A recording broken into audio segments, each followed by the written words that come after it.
Okay, we are live. And for any public that is tuning in, we will get started in just a few moments. Thank you.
Everyone that's joining us, I'm just going to ask that you keep yourself muted as we are live streaming on YouTube currently. If you are a member of the public, that is where we're going to ask you to view it. So you will be asked to leave the meeting if you're not a department head or a member of the city council. And we won't be getting started for a couple minutes here. Thank you.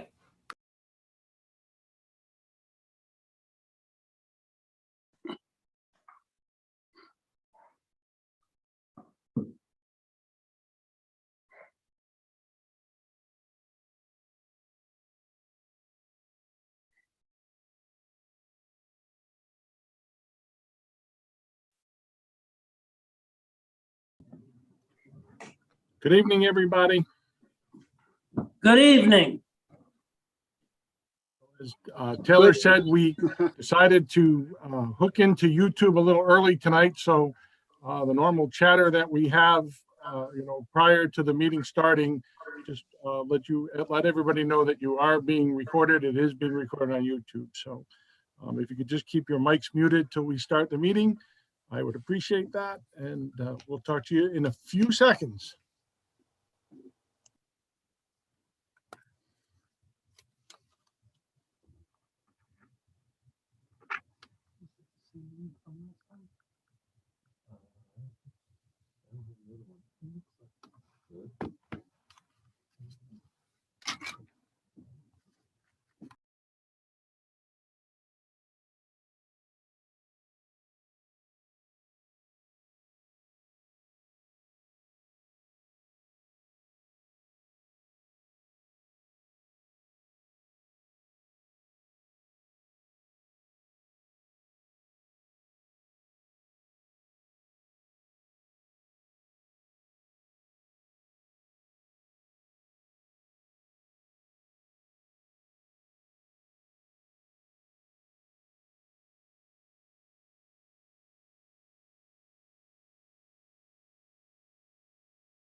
Good evening, everybody, and welcome to the May 6th special city council meeting.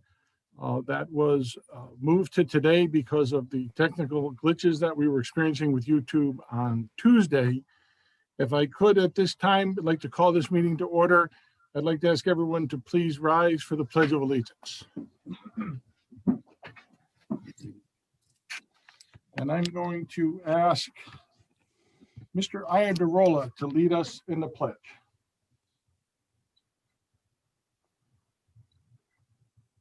This is an honor. Thank you, Mr. Mayor. I pledge allegiance to the flag The flag of the United States of America, which stands one one nation, nation, under under God, God, indivisible, indivisible, with with liberty liberty and and justice. justice for all. I ask you to please remain standing. Mr. DiGiulio for a prayer, please. We are thankful for this day you have given us, its blessings, its opportunities, and its challenges. May we appreciate you each day to do what is right for the greater good of all that we diligently serve and represent. We pray for strength and guidance as each day's duties and challenges are embraced. May we be challenged to give our best always, and may we be assured of your presence within and among us. We pray for your continued strength and support during these uncertain and trying times across our city, state, country, and globe. May all those impacted find resolve and look forward to better times. May those no longer with us rest in peace. We also ask that you bless our beloved and dedicated men and women serving in our armed forces throughout the world for their safe returns and selfless service, for which we are forever indebted. Amen. Amen. Thank you, Mr. DiGiulio.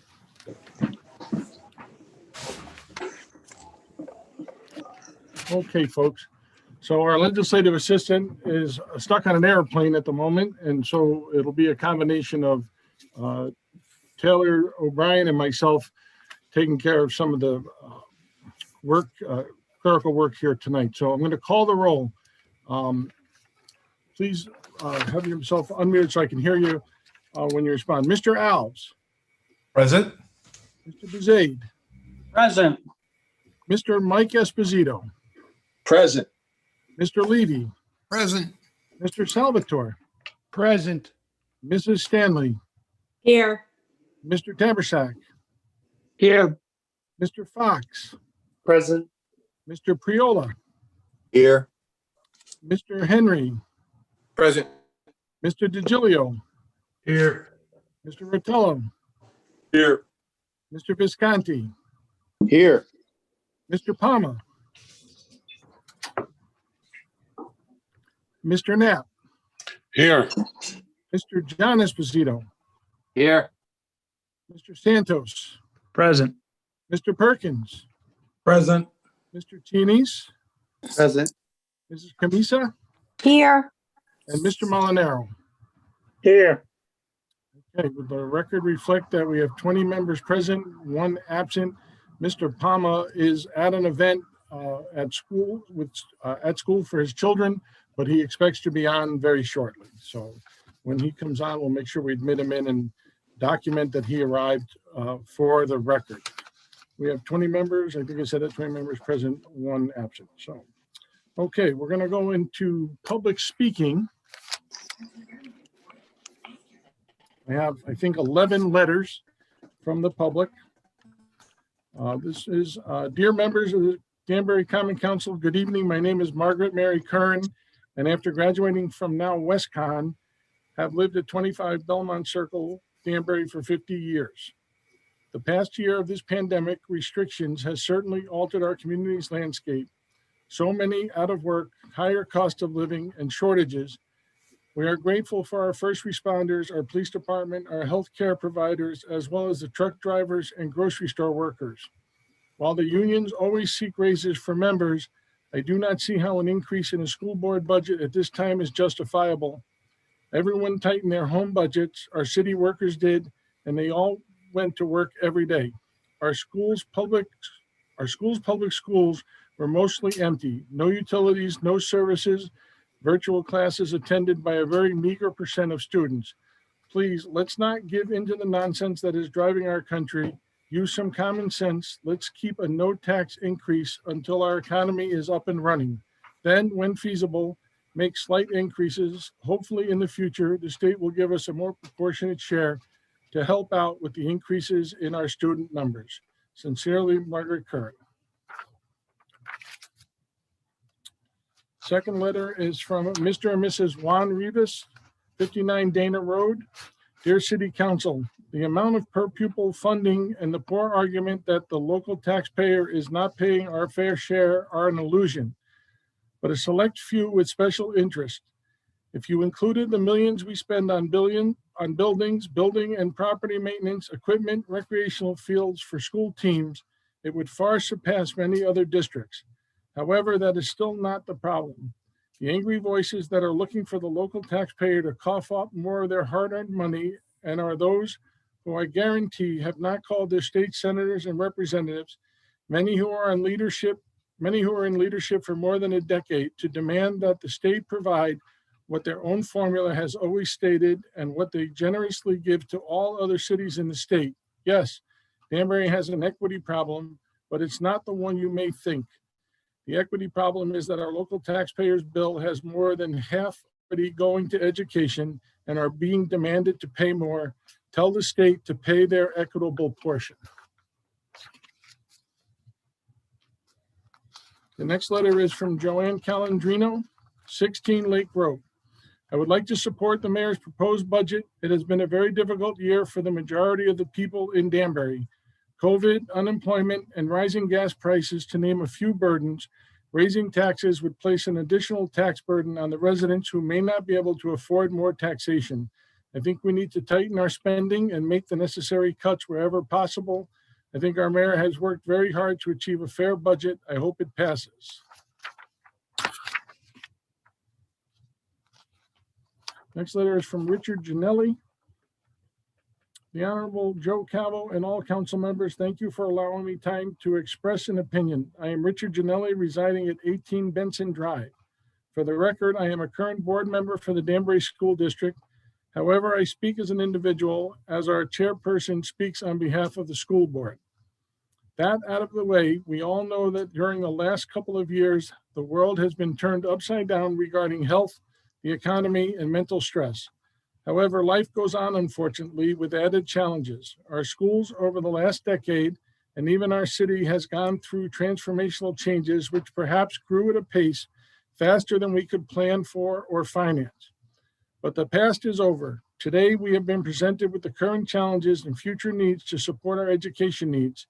We have an approved investment to build schools that will offer our students curriculum first in the region. This will bring notoriety to Danbury for its 21st century educational foresight. With this comes the planning of how to work together to reach common goal beneficial to Danbury to support its infrastructure.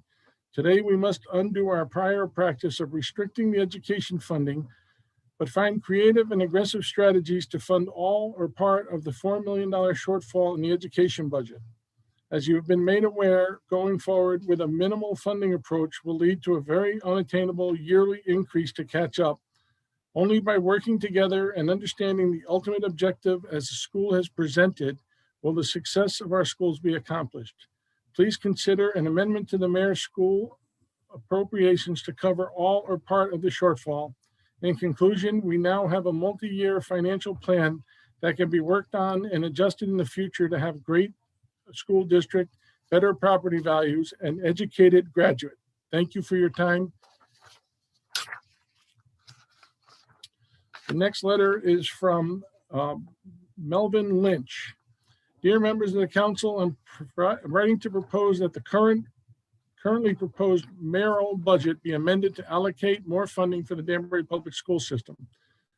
Today's schools face a unique challenge staffing into infrastructure to provide for increased safety and to ensure the best staff to student ratio and the highest quality staff to our students. As Danbury is experiencing a large growth in residency due to the flight of people from New York, especially, there is a need to expand resources to allocate them to the education of our growing number of families in our town. Our children have faced so many obstacles to this learning this year with COVID, and other global events, we must be prepared to go above and beyond to make sure that we are made ready to compete in a drastically changing world. This can only be accomplished if we allocate increased funding to our public school systems. The current proposed budget leaves the school system at great risk, falling short of its goals and purposes. It must be amended. Sorry, I said Melvin Lynch at the beginning. That's the email address. It came from Gene Hislop at 9 Madison Avenue, first floor, Danbury. Oh, I'm sorry. Nope, that's right. That was Melvin's.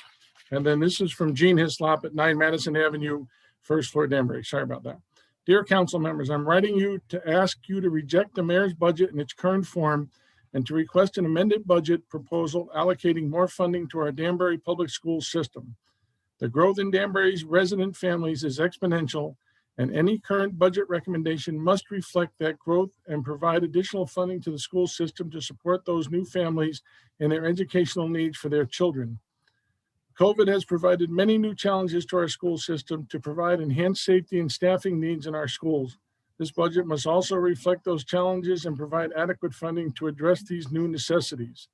COVID has also caused many new challenges to our children in the last year plus to their learning. Schools will need to be inventive on how to help children catch up and to excel in their educational pursuits despite the setbacks endured as a result of COVID, remote learning, etc. This will require growth in funding to our schools. I thoughtfully request an amended budget which allocates more funding to the school system to be addressed in these needs. And that's from Gene Hislop. The next letter is from Gladys Cooper. Honorable Mayor Calvo, members of the Common Council, my name is Gladys Cooper, chairperson of the Danbury Board of Education, and I live at 1 Southern Boulevard, Danbury. As I tried to figure out what I can say new to you for additional funds for the Danbury school budget, I have no new words. We have all been in meeting together to understand the Board of Education budget request of $13 million. So my new message is fully fund the Board of Education budget. Included in the city budget for the board was $1.25 million as we continue to work together in order to provide a quality education for all students in our schools. Additional funds are needed. In closing, can I tell you the meaning of education, the action or process of educating or being educated, knowledge and the development resulting from the process of being educated, the field of study that deals with main methods of teaching and learning in schools. Will you support education for all students in our schools? Increase additional funds to the Danbury Board of Education budget. Thank you. Our next letter is from Andrea Gardner. Dear Mayor Calvo and City Council members, I am writing in support of agenda item number 5 to allocate the requested funds for the Regional Greenway Study Grant. In the best of times, the Danbury community can benefit for more designated recreational space within the city limits. In the worst of times, as the last year has demonstrated, the need is even greater when the public parks that serve so many residents are closed. The regional study is a great opportunity for Danbury to expand its recreational spaces for all to enjoy and well worth the investment. With warmest regards. The next letter is from Teresa Chaber, 14 Valley Road, Danbury, Connecticut. Dear Mayor Calvo and esteemed members of the City Council, I am a parent of a Danbury student. I am writing to urge the mayor and the City Council to amend the proposed city budget to fully fund education. My husband is a DHS class of 91 alum. DHS was overcrowded then, and we have not seen enough progress made in the capacity of any of the district schools. All Danbury schools, elementary to high school, are overcrowded. In the last 5 years at DHS, enrollment increased from 2,900 to over 3,300 and growing. Even with building additions that have taken place, the increased student enrollment has continued to perpetuate the problem. Danbury schools simply has not grown at the same rate as the population. Continued lack of funding has resulted in the highest student-teacher ratio in the state, which means our children and teachers are faced with overcrowded classrooms, hallways, lunchrooms, and a reduced or lack of resources. This results in increased workload on the teachers and administrative staff to manage the growing student population in this overcrowded environment. This is a burden on all students and staff, but especially those students with special needs.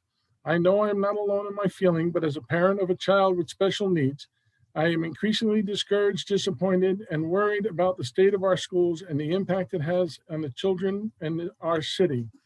My son is on the autism spectrum. He needs the support of his teachers, paras, and peers in order to grow academically and socially. The lack of space resulted in a late start of any type of in-person instruction, which has severe effects on his education and all the progress he made prior to the pandemic. This brings me back to the point of space and overcrowding again. I would be remiss if I didn't mention the fact that the lack of space is the main reason Danbury is one of the only Connecticut districts in Connecticut unable to allow students the opportunity to safely return in person to full-time instruction. The lack of space is a bigger issue than ever before. Federal grants like the ESSER funds are only one-time funding and will expire. City funds are desperately needed to cover increased cost of operating as Danbury continues to grow at an unprecedented rate. I strongly believe our teachers, administrators, and staff do their best with what they have and supplement the best of their ability to mitigate these increasing issues. They need more support to ensure the safety and education of our children. I fully support expanding the city budget to include more funds for public education. More funding can be used for teachers, staff, special education, training, programming, smaller classes, and ultimately more space for the constantly growing student population. Thank you for your time. The next letter is from Tom Brown, 10 Valerie Lane.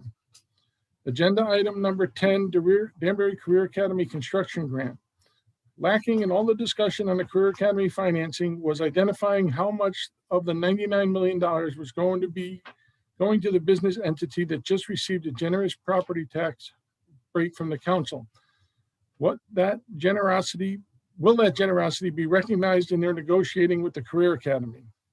Agenda item number 12, General Government.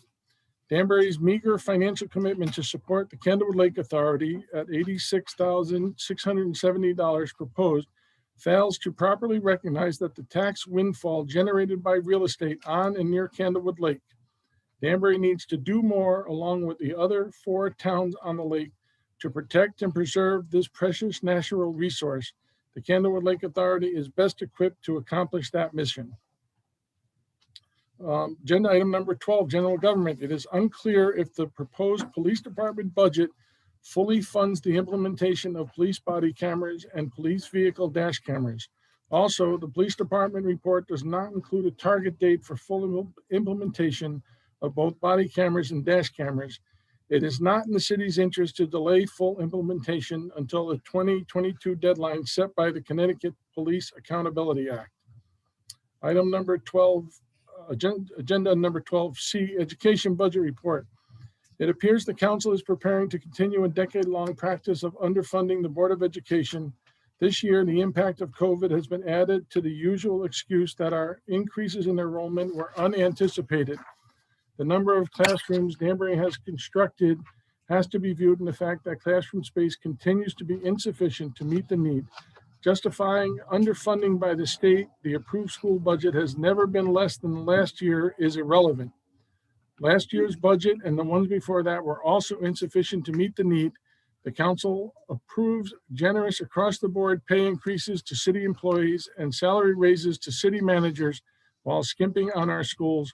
Our priorities need to be reordered.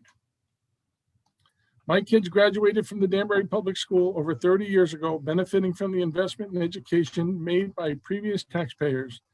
Today, I am willing to pay higher property taxes to invest in the kids in school today and tomorrow. Raising taxes to pay for high quality education in an election year might be challenging for officials hoping to be reelected, but I see no other responsible choice.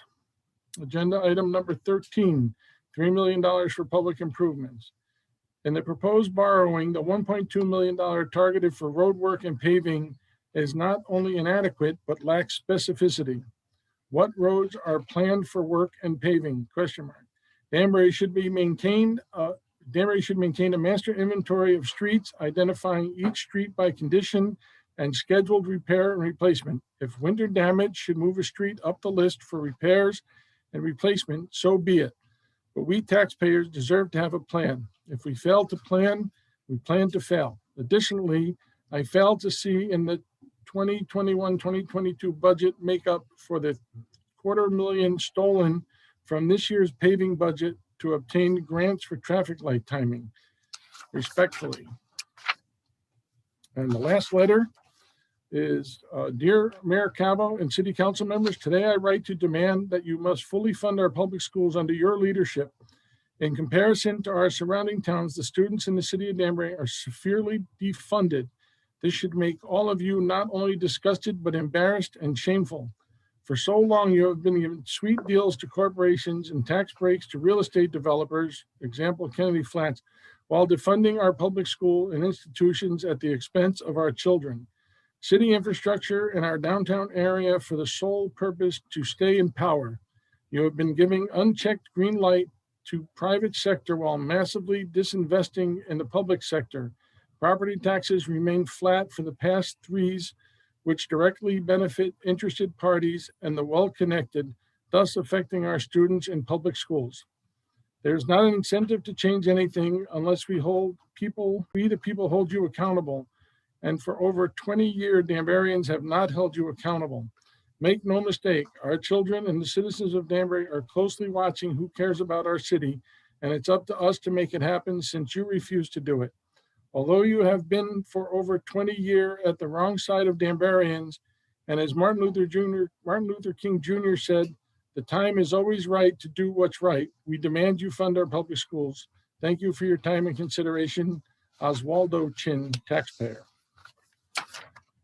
And that concludes the public speaking part of our meeting tonight. If I could just take a minute, Mr. Palmer, just for the record, if I could note, Mr. Palmer has made it into the meeting.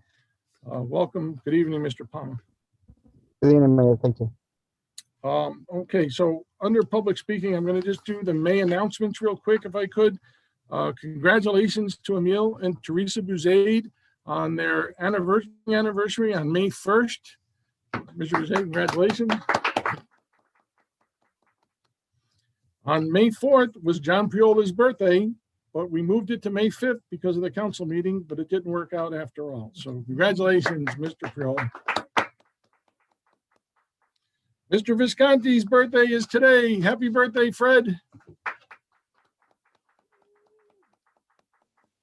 We have Nancy and Mark Camisa's wedding anniversary on May 10th. Congratulations, Camisas. And we have Farley Santos's wedding anniversary on May 12th. Congratulations, Mr. Santos. And just keeping it all in the same month, we have Mr. Santos's birthday on the 16th. So happy birthday to Mr. Santos. Mother's Day is May 9th. Don't forget, May 27th is Memorial Day. All city offices will be closed. And as you already know, there's no parade scheduled. The Danbury Council of Veterans has canceled the parade for this year. So there'll be no parade on Memorial Day. And on June 1st, City Hall will reopen fully. No appointments will be necessary, although you still will be required to follow all safety protocols while you're in City Hall. And appointments will not be required, but masks will. So June 1st, you can put that on your calendar. So we have that. So that's that. We're going to go to the minutes. Mr. President, the minutes, please. Yes, Your Honor. I move that we waive the reading of the minutes as all members have copies and a copy's on file in the Legislative Assistant's Office. Second. Okay, motion's been made and seconded by Mr. Perkins. Under discussion and accepting the minutes. And folks, Mr. DiGiulio, can I just get you to amend that motion? And then we'll get Mr. Perkins to amend his. That'll be the minutes for both the April meeting and the April special meeting. So if you would just include that in there in that motion, and then if we get Mr. Perkins to second that. That's fine by me. Okay, Mr. Perkins, you second that motion? Yeah, I second it. Okay, thank you. All right, any discussion on the minutes? All right, seeing none, I'll try your minds. All those in favor signify by saying aye. Aye. A thumbs Aye. up. Anybody opposed? Anybody abstaining? Okay, I also need at this time a motion to accept the call to service. Mr. DiGiulio?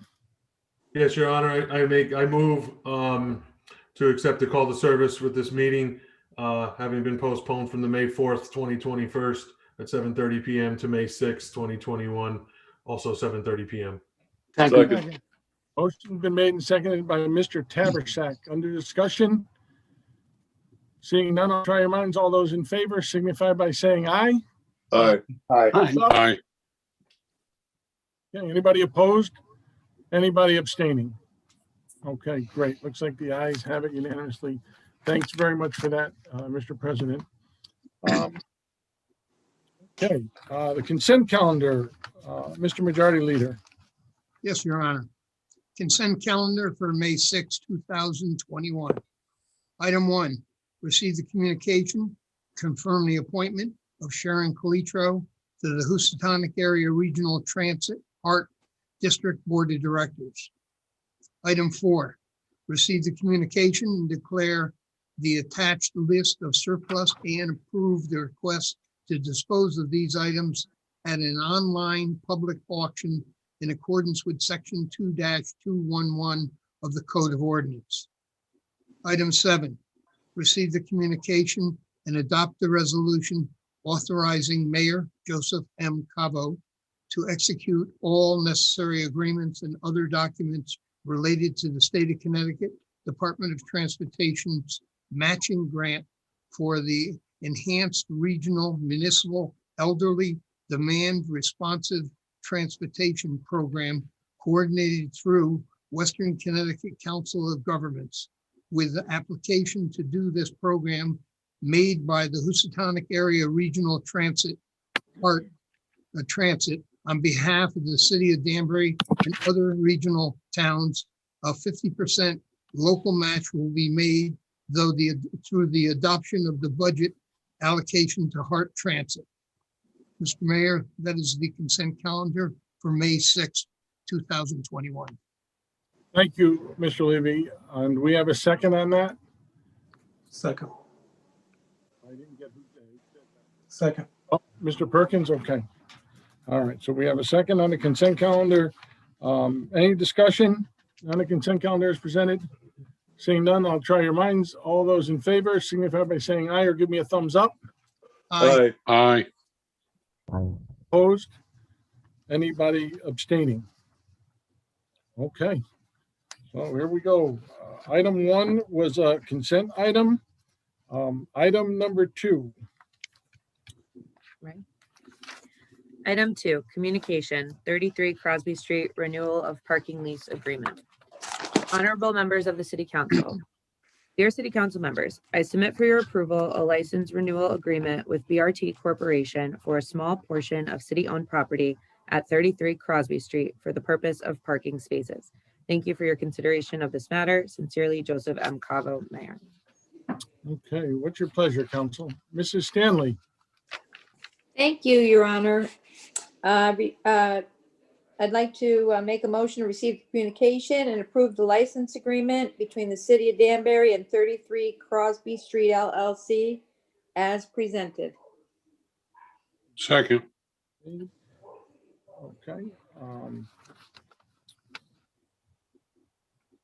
Let's see. What's your pleasure, Council? I'm sorry, we already have that. So we have it under discussion. I'm sorry. Any discussion on this item?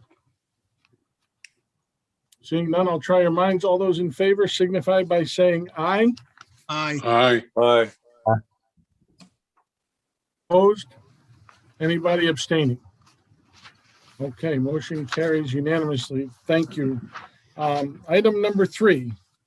Item 3, communication, assignment, lease extension with J. Earl Associates.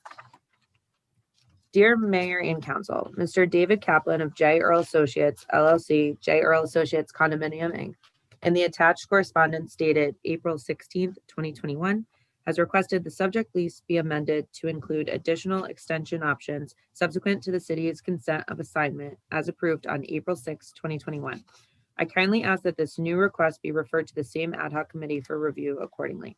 Thank you for your consideration. Sincerely, Vinnie DiGilio, City Council President. Okay, what's your pleasure, Council? Your Honor. Yep, Mr. Knapp. Thank you, Your Honor. I'd like to refer this to an ad hoc with the airport administrator, corporation counsel, and the petitioner. Second. And I think we should probably add a report from planning or the planning commission on that, Mr. Knapp.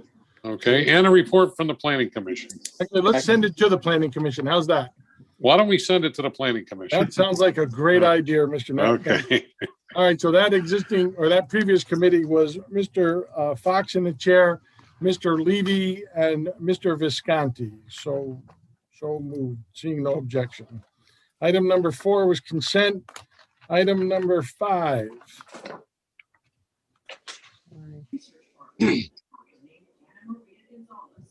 Item 5, resolution, regional greenway study grant. Honorable members of the City Council, dear City Council members, my office was recently contacted by the town of Brookfield regarding a grant opportunity for a regional greenway study. The grant application will look into the feasibility of expanding the current Still River Greenway from Brookfield into Danbury and New Milford. Westcog will apply for the collective grant on behalf of all 3 municipalities. If received, the $150,000 grant requires a $5,000 contribution from each municipality. Therefore, I am respectfully requesting the adoption of the resolution and the allocation of funds for this grant request if awarded. Thank you for your consideration. Sincerely, Joseph M. Cavo, Mayor. Okay, Council, what's your pleasure? Mr. Your Honor. Piola. Thank you, Your Honor. I would move that we accept the communication and adopt the resolution authorizing Joseph M. Cavo, Mayor of the City of Danbury, or Sharon Calitro, Director of Planning as his designee, to sign the grant application and to sign any other documents associated with administering the grant if awarded, including but not limited to the final grant agreement and any amendments thereto, and ratify any prior required actions taken in furtherance hereof. The grant is from the CT DOT for a regional greenway study. The objective of the study is to evaluate the feasibility of expanding the current Still River Greenway from Brookfield into Danbury and New Milford. The estimated cost of this study will be $150,000, and the city's local match will be $5,000. And this funding will be charged to 002.1220-5300.2010. Okay. Thanks, Mr. Piola. Seconded by Councilman Salvatore. Under discussion. Yes, Mayor Cabo. Yes, Mr. Haversack. Okay, I'm one that really has gotten to the point where I cannot run anymore, jog anymore, but I love walking, and we have one of the real good things we have, a few of the good things we have in Danbury is Terwile and Bear Mountain Reservation, and the quality of life for me has greatly improved by having the enjoyment I get out of this. And certainly this sounds like the same kind of thing. This expansion of the Greenway has been discussed for a long, long time. And I think people like myself and during the pandemic, we've seen families taking advantage of what I'm talking about and all. And I think this would be a real plus for Danbury to get involved. Thank you. Great. Thanks, Mr. Haversack. I couldn't agree more.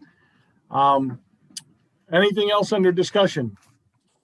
Seeing none, I'll try your minds. All those in favor signify by saying aye. Aye. Aye. Anybody opposed? Anybody abstaining? Okay. Looks like the motion carries. Okay, item number 6. Item 6, Resolution 25 Marybrook Road Acquisition. Dear Mayor and Council, the above referenced parcel of property as described and appended to the attached resolution is adjacent to the south side of the Danbury Municipal Airport along Marybrook Road.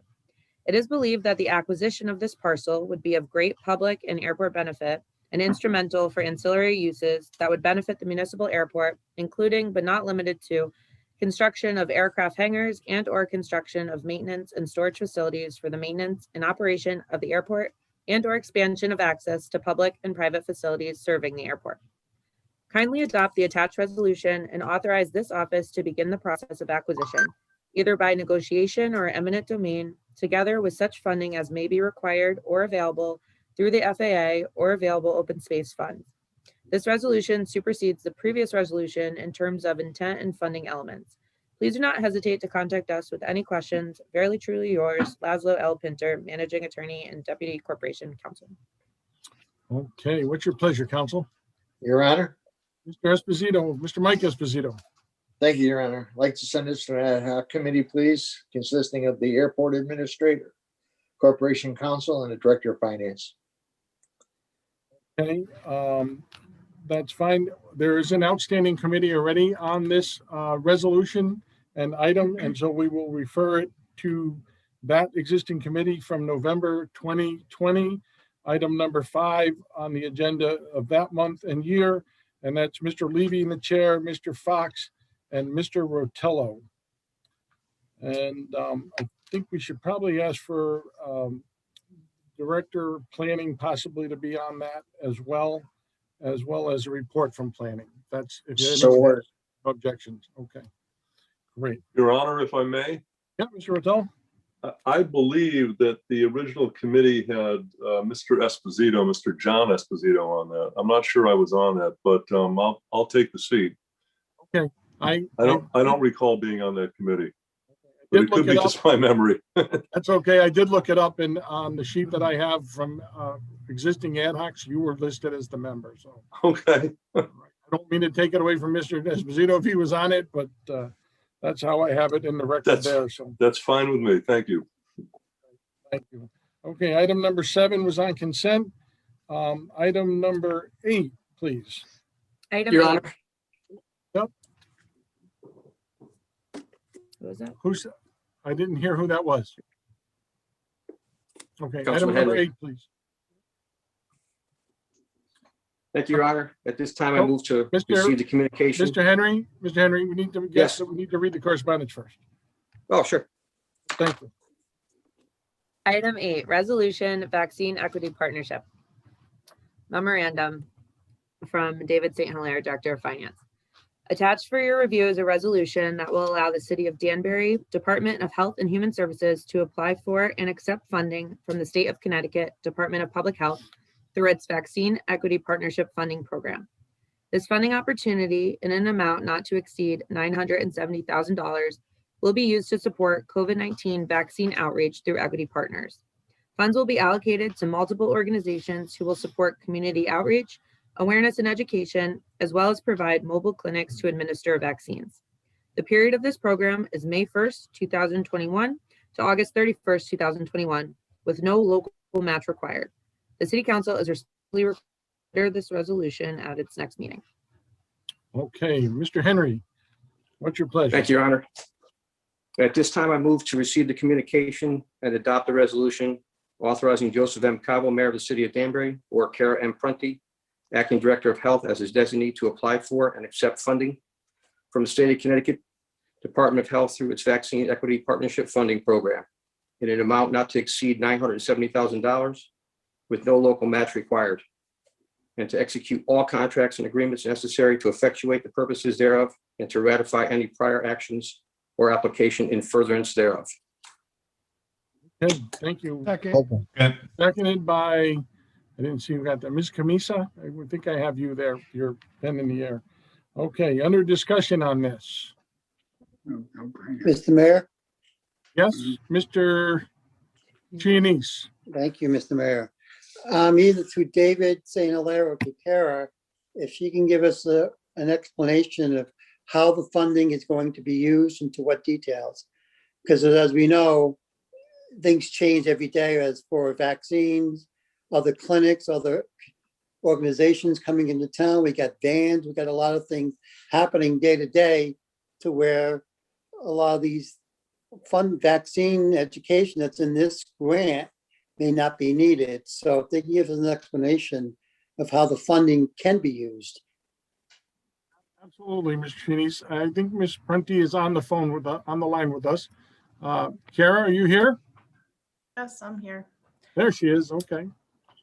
Thanks for the question, Councilman. So this money is actually being used to fund partnerships. So the whole point of this funding is to work with community partners to do mobile vaccinations things like that. So that's to bring those events here. So we're partnering with CHC Inc. to do homebound vaccinations and to do mobile clinics. We're partnering with CIFIC to host events that involve, again, mobile vaccinations, also door-to-door canvassing, just general education and outreach work. We're partnering with the Community Action Agency of Western Connecticut to make phone calls, again, do outreach education. Same thing with RVNA. They will be hosting education nights. They're going to be doing events at the farmers markets to try and promote education and reduce some of this vaccine hesitancy that we're seeing in Danbury. So this funding is not all going to be living within our department. This is to fund these partnerships to then do these mobile vaccination events. So that's how the state is kind of doing this model, so that way we can bring these mobile vaccination events to different cities. And so we were one of the 27 health departments that applied for this, got it, so that way we can have these mobile vaccination events within our community to try and break down some of the vaccine hesitancy and also to increase our vaccination rates. Okay, just to follow up, Your Honor, so it's more like a pass-through. It's funding partnerships, yes. So, and not, so it won't be pretty much no city employees will be used, and it's basically from the city to these partnerships. Right. Yep. Okay. Thank you, Kara. All right. Huh? Good. Anybody else? All right, seeing none, I'll try your mind. All those in favor signify by saying aye or give me a thumbs up, please. Aye. Aye. Anybody opposed? Anybody abstaining? Okay, motion carries unanimously. Thank you very much, Ms. Prunty. Item number 9, please. Item 9, resolution CT Health Foundation. Memorandum to the Honorable Joseph M. Cavo via the City Council from David St. Hilaire, Director of Finance. Attached for your review is a resolution that will allow the City of Danbury Department of Health and Human Services to apply for an extension of existing funding from the Connecticut Health Foundation and to apply for and accept additional funding to continue contact tracing, education, and mass vaccinations related to COVID-19.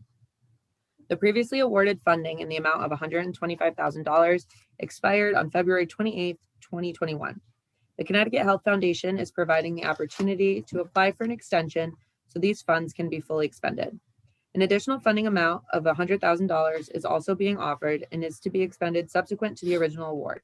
The total funding amount of $225,000 for this program must be fully expended by August 31st, 2021. The City Council is respectfully requested to consider this resolution at its next meeting. Okay, what's your pleasure, Council? Mrs. Camisa, I see you have your hand up. Thank you, Your Honor. I would like to make a motion to accept the correspondence and adopt a resolution that will allow the City of Danbury Department of Health and Human Services to apply for an extension for and accept the additional funding to continue contact tracing, education, and mass vaccinations related to COVID-19. The additional funding amount of $100,000 being offered brings this total to $225,000 for this program and must be fully expended by August 31st, 2021. Second.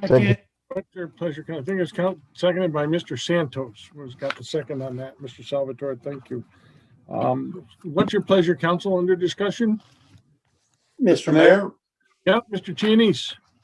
Thank you, Mr. Mayor. I guess my question would be to Kara, to follow up on our previous conversation, that the previous grant was used almost exactly what this grant is going to do as well. So my question is, I guess currently we have $125,000 that we currently have that we have not yet spent. And now we're going to get another $100,000 on top of that. So how is this grant going to be used in conjunction with the grant we just granted? Okay, Ms. Prunty. Again, thank you for the question. So that's the 125,000. We've spent almost 85,000 of that. That's what we've been using for our contact tracers, all the people who are working at our clinics, doing check-in staff, everyone who's producing our educational materials. That's the staff that we've been using to do all of that work. So we've been using that all along. We've been using that grant funding all along. We've been given an extension to fully expend that 125,000 because we haven't, fully used it. So we're going to be continuing using up that 125 before we start to use the 100,000. We're still continuing our clinics for at least another month or so. From there, we're also going to be supporting these other mobile events. We still need to continue to do contact tracing. Right now, we do rely on the state contact tracers for certain things. And we get more information when we use our own contact tracers. So we can use that for that. So it's a little bit different. This is basically, the previous grant is so that way we can do the mobile vaccinations. This is so we can continue to fund the community health workers that we have doing the work within the health department now. Okay, thank you, Kara. Thank you. Any other discussion on this item? Mr. Mayor? Mr. Rotella. Thank you, sir. Through the chair to the Director of Health, the Acting Director, Ms. Prunty. A couple of questions, Kara. To begin with, how are we doing on vaccinations? What's the throughput at this point on the fully vaccinated population in Danbury in terms of percent? So right now, the latest numbers that just came through for our vaccinations for our total population is just about 46%. When you do the age breakdown, we are a little bit better. So 65 plus, we're at 100%. The 44 to 65, we're at 67%. And then for our 15 to our 44 age group, we're at 38%, which is our largest population. So the most vulnerable are at 100%, and pretty much everybody else in the aggregate's almost 50%? Yes, except for the 15 to 44-year-olds, we're only at 38% of that population who are vaccinated. Right, but in terms of the people in Danbury who could get vaccinated, at this point, we're almost at 50%, everybody altogether. Correct.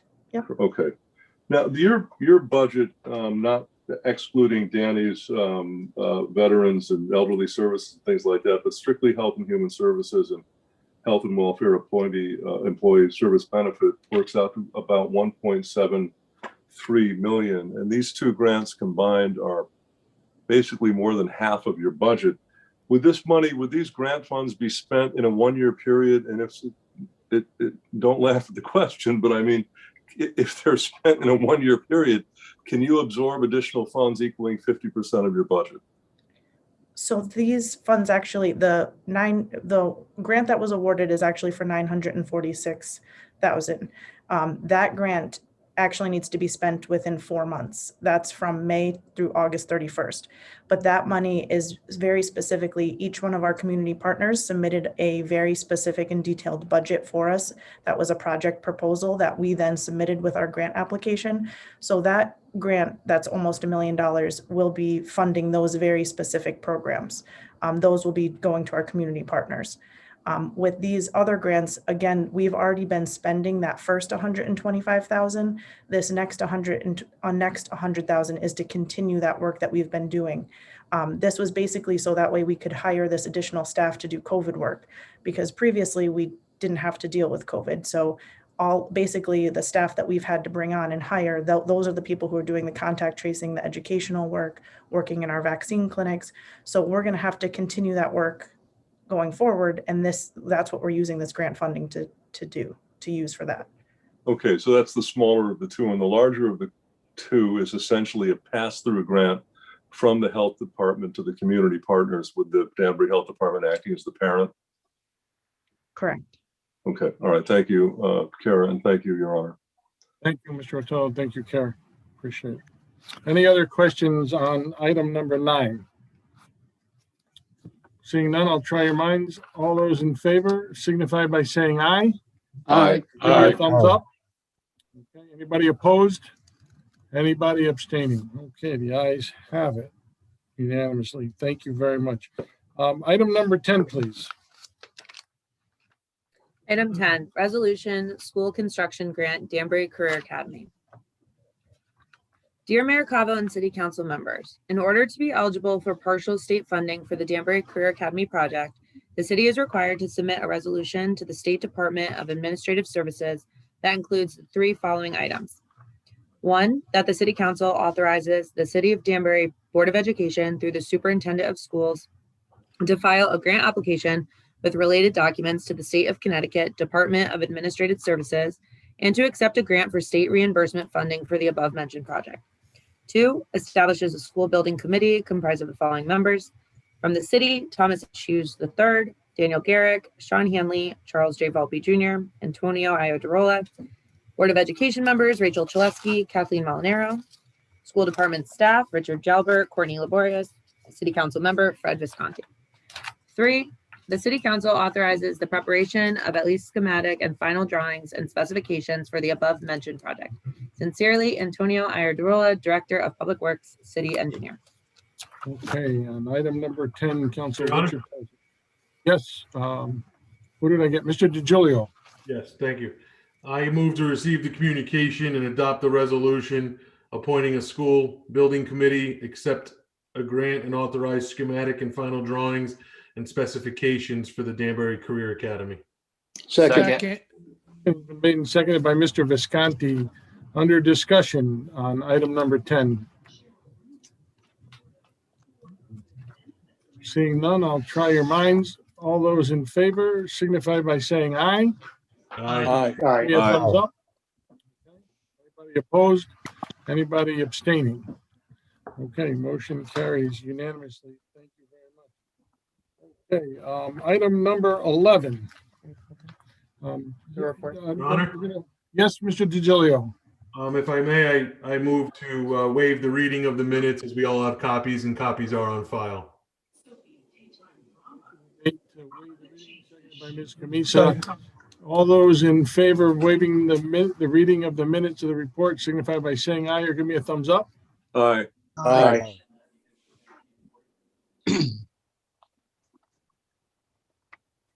Motion's been made and seconded and voted on to waive the reading of the minutes.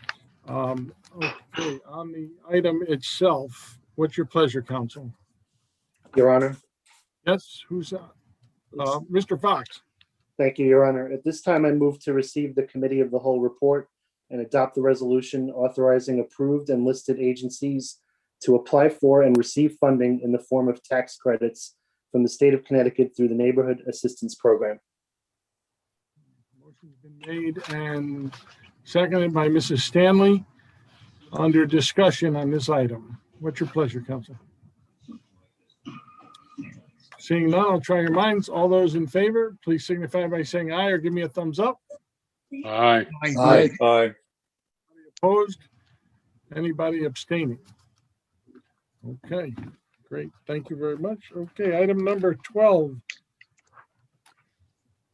So I'll just read. Yeah, you can just read that. Yeah, item 12, report, ordinance, and resolution. An ordinance making appropriations for the fiscal year beginning July 1st, 2021 and ending June 30th, 2022, and a resolution levying the property tax for the fiscal year beginning July 1st, 2021 and ending June 30th, 2022. Okay. What's your pleasure, council? Your Honor. Mr. Levy. Your Honor, I'd like to make a motion that we waive the reading of the Budget Committee reports and minutes, as all members have copies that are on file for review in the Office of the Legislative Assistance Office, and to reserve all proposed amendments to overall budget in the final discussion and vote. Second. Motion's been made and seconded by Councilman Mike Esposito. Under discussion. Your Honor. Oh, Mr. Cheney's. Thank you. So I just a bit of a clarification. It's just more for housekeeping. So there'll be a motion for each ad hoc committee, a motion, a second, and discussion for each ad hoc, or we're just going to? Yes, and then we're going to ask, as we've done previously, Mr. Cheney's in previous years, to reserve amendments or changes until the main motion on the budget is made at the very end. Okay, just by each, but if a council member wants to speak under Yeah, no, each- absolutely. We'd be able to discuss each individual item. Okay, that's, I just wanted to just put it out there. Thank you, Your Honor. Okay. Okay. All those in favor of Mr. Levy's motion signify by saying aye. Aye. Aye. Anybody opposed? Anybody abstaining? Okay, motion carries unanimously. Okay, general government one budget. What's your pleasure, council? Your Honor. Yes, Mr. Knapp. Thank you, Your Honor. I'd like to make a motion to receive the positive recommendation of the ad hoc committee of general government one and approve the mayor's budget as presented. Motion's been made and seconded by Mrs. Camisa. Okay, under discussion on general government one budget report. Your Honor. Mr. Knapp? Thank you, Your Honor. As most of us know, I chaired that general government one. It was my honor to chair it, and I want to just make a statement and thank, beginning with the finance department, David St. Hilaire and his team for putting together and choreographing basically the evening for us.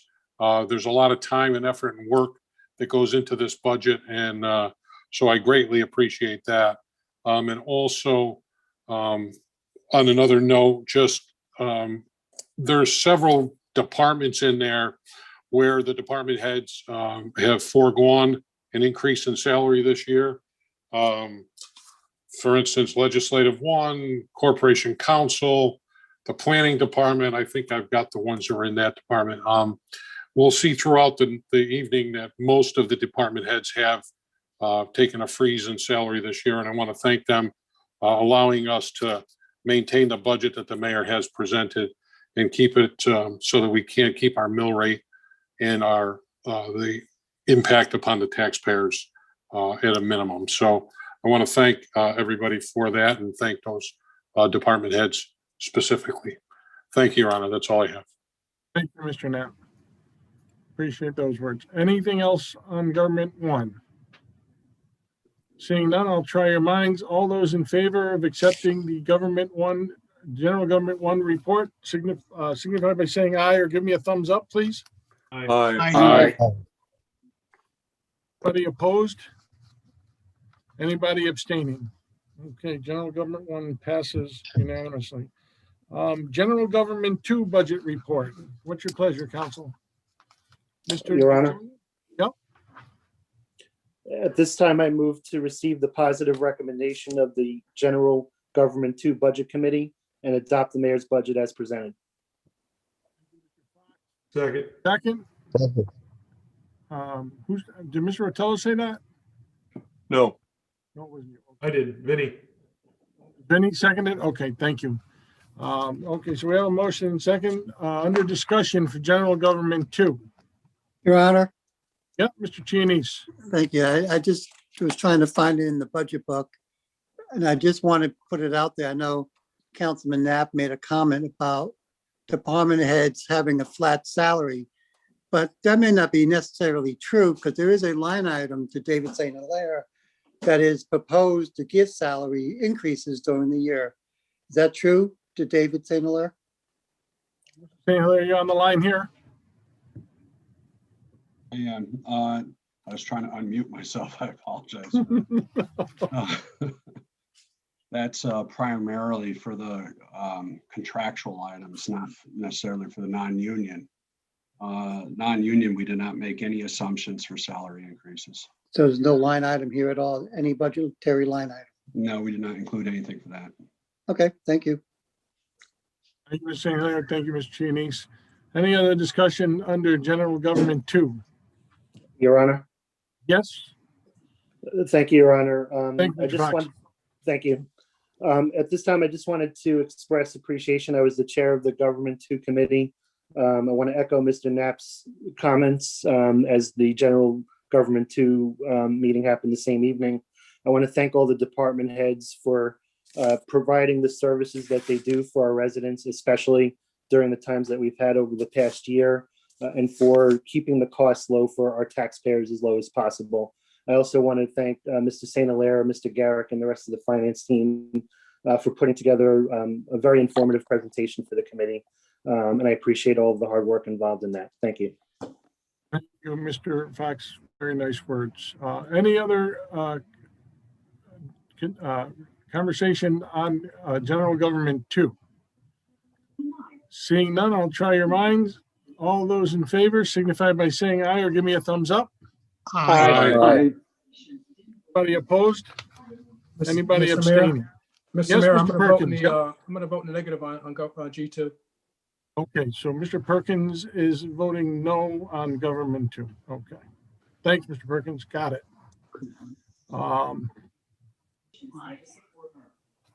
Okay, item number 3 or C, the education budget report. What's your pleasure, council? Your Honor, Yes, I'd like to make, Mr. Levy. Yes, sir. I'd like to make a motion to accept the recommendations of the mayor's proposed budget, educational budget for 200, for the year 2021 to 2022.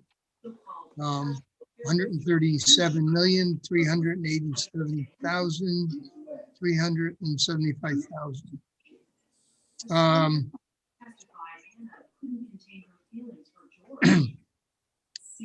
And designate for the regular school budget, 208, the regular school budget, health and welfare, $208,575,000.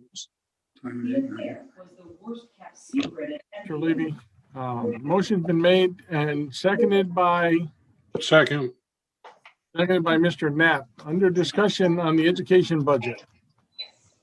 The doctor also said she and Anna weren't even close friends. That didn't stop Anna from. None. I'll try your minds on the education budget. All those in favor signify by saying aye. Aye. Give me a thumbs up. Okay, anybody opposed? Opposed. No. Okay, wait a minute. We're gonna have to do them one at a time. Roll call. Roll call. Roll call vote on everybody opposed. Mr. Alves, Opposed. Mr. Buzade, Aye. Mr. Mike Esposito, Yes.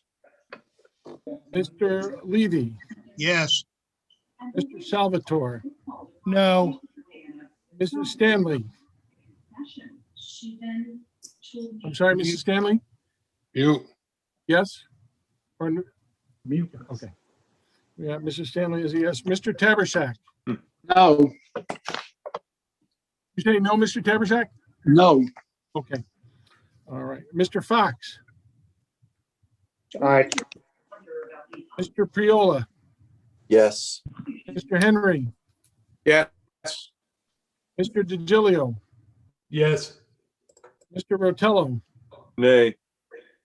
Mr. Visconti, Unfortunately, nay. Mr. Palma, Yes. Mr. Knapp, Yes. Mr. John Esposito, No. Mr. Farley Santos, Nay. Mr. Perkins, Nay. Mr. Chianese, Nay. Mrs. Camisa, Aye. and Mr. Molinaro. No. Okay, so we have 10 noes and 11 yeses. So the motion to adopt the education budget passes 11 to 10. Item D, Public Works Budget Report. What's your pleasure, council? The jury was about to go on a wild ride full of wicked plots, homicidal obsession. Mrs. Stanley? Thank you, Your Honor. I make a motion to accept the meeting report and adopt the recommendations of the committee. Motion's been made and seconded by Second. Mr. DiGiulio. Under discussion for the Public Works Budget Report. What's your pleasure, council? Seeing none, I'll try your minds. Did you want to say something, Mrs. Stanley? No. Go. Seeing none, I'll try your minds. All those in favor signify by saying aye or give me a thumbs up. Aye. Anybody opposed? Anybody abstaining? Okay, motion carries unanimously on item D, Public Works Budget. And then the last item is E, Health, Housing, Public Safety, Welfare, and Social Services Budget Report. What's your pleasure, council? Your Honor. Mr. Priola. Thank you. I would make a motion to receive the committee report of Health and Housing, Public Safety, Welfare and Social Services, and adopt the committee's positive recommendation to approve the mayor's budget as presented. Second. Okay, motion's been made and seconded by Mike Esposito. Under discussion on this report. Your Honor. Yeah, Mr. Rotolo. I'd just like to say very briefly that extraordinary services were delivered over the path of a very extraordinary year. And I'm thankful for all of the members of all the departments, in particular the chief of the police department and the new chief of the fire department, as well as Kara, and also building inspectors and unit. In addition to that, the chief of police put together an extraordinary evening last week. So his efforts do not begin and end solely in favor of Danbury. He's taking a broader approach. It's a fascinating evening sponsored by the United Way. And I wanted to just give him a bit of credit for that. I was able to attend some of it. It's been just amazing watching this city come together, the people most responsible, the tip of the spear for dealing with COVID, whether it's crime related or health related or fire related or blight related or anything. It's all coming together and expressing itself in an extremely difficult time. And the city rose to the challenge. And I just can't say how proud I am of how the city responded to that. Thank you, Your Honor. Very well said, Mr. Rotolo. Thank you very much for those words. Okay. Any other discussion on item E? Seeing none, I'll try your minds. All those in favor signify by saying aye or give a thumbs up. Aye. Aye. Aye. Anybody opposed? Anybody abstaining? Okay, motion carries unanimously. Okay, so now we'll get to the main motion. Mr. Mayor? What's your pleasure, council? Mr. DiGiulio. Yes, so this is on the item number 12, the report and the ordinance and resolution for the overall budget. I move to adopt an ordinance making appropriations for the fiscal year beginning July 1, 2021 and ending June 30th, 2022, and a resolution levying the property tax for the fiscal year beginning July 1, 2021 and ending June 30th, 2022. Okay, motion's been made and seconded by Mrs. Camisa. Under discussion on this item. Mr. Mayor. Mr. Perkins. Thank you, Mr. Mayor. I'd just like to reflect back on the Board of Education budget. I think we all know that the Danbury Public Schools has a long history of providing a quality education to many of our residents. I'd go on to say that the data suggests that we probably have become a victim of our own success, by evidenced by the huge influx of students into our district over the past several years. And all this was in between a confluence of opportunity and decision making. For example, the Career Academy, the infamous 13 acres, the West Side Middle School, Slack resources. And what I mean by that is an opportunity to use space within surrounding municipalities, various school additions, efficiency upgrades, some of which of those were capitalized on and some were missed. You heard my fellow council member during that public hearing say that, it's our duty to point out those instances. So again, we're faced with underfunded schools, and again, we have an opportunity to fully fund the Danbury Schools District in ways that doesn't involve taking from Peter to pay Paul, taking money from various types of departments. I think we all have heard that this situation is fluid. just recently, we heard that we may be getting additional funds released to Danbury from the General Assembly. But we don't know how much it's going to be. Currently, that deficit is fluctuating around 4.4 million or so. You know, if you add on some terms like student impact and alliance grant, and throw in some initialism like ECS and ESS, ER, you know, those numbers can change. They can go from the 4.4 or so to 3.8, 2.5, 1.1, could even be as low as $800,000. We just don't know. And that doesn't even include the $71 million that we're slated to receive from the federal government. I mean, we're already talking about ways to spend that money. So overall, I'm pretty confident that we can further reduce that deficit. So with that said, Mr. Chair, I'd like to present an amendment. I move to transfer up to $4.3 million from the fund balance to the education budget for the purpose of fully funding the request from the Board of Education. And Second. I'm not done yet. Finish it.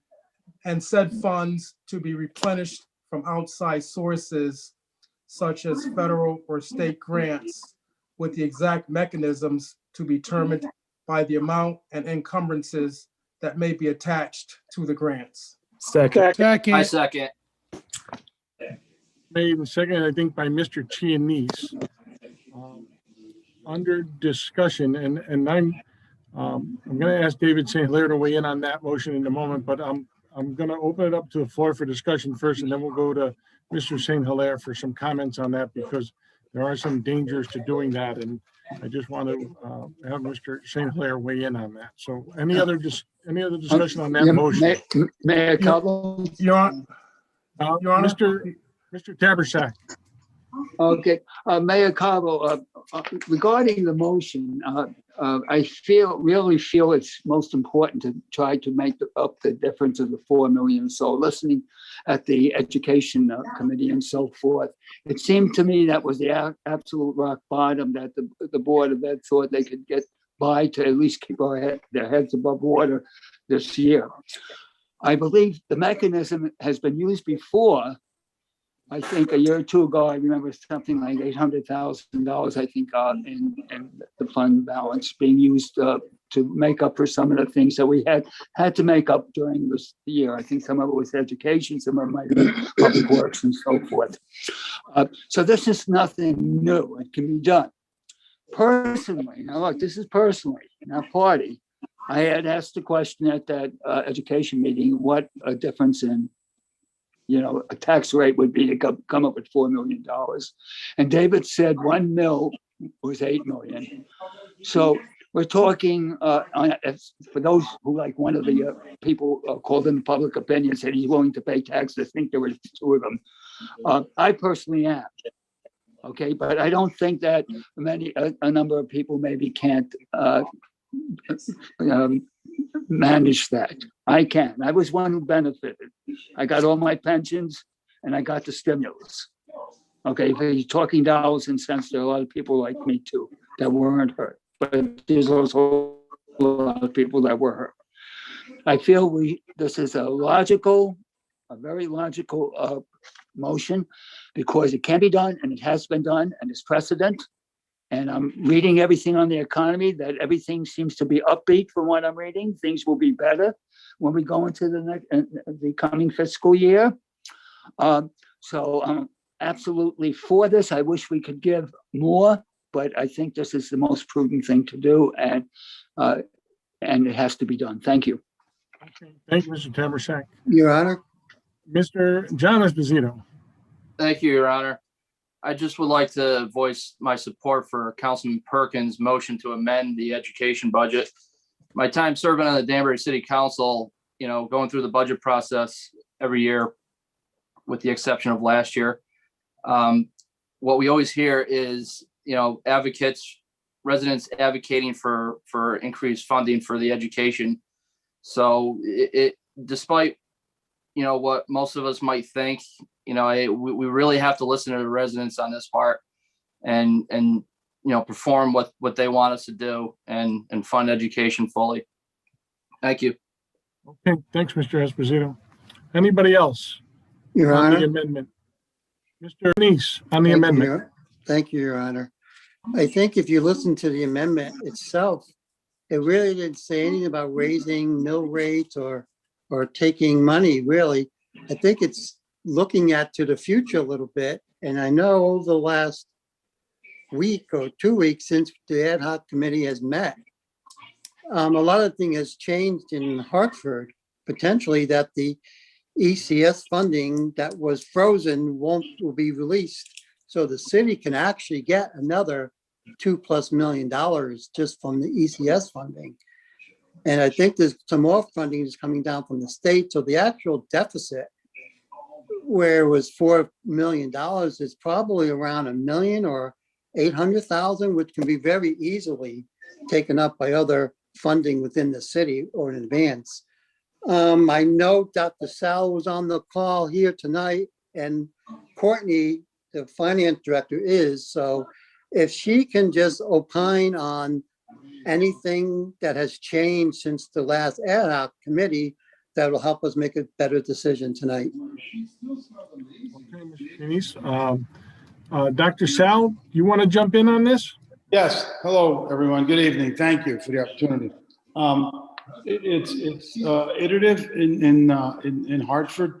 Courtney's on as well. Ryan Bigham has been sending us information, and money was voted out of the committee to fund. It's about 5.4. And maybe right, it might be 4.4. We're trying to ascertain that, but that's an ECS money that would come through. The governor had proposed a pause, and the committee did not approve it that way. They went ahead and added some ECS money, which becomes our alliance money as well. So that is not frozen. Courtney, you're on. I know. Did you get any more information about that? Yeah, yes, thanks, Dr. Sal. And it's still proposed, but it looks like it's 5.1 over 2 years. So it's 2.5 million in 22 and then 2.5 million in 23.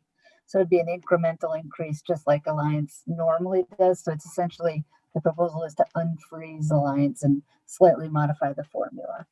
Thank you. And to the question about the outstanding needs. So, we recognize, Dr. Sal recognizes in collaboration with the city, the challenging times.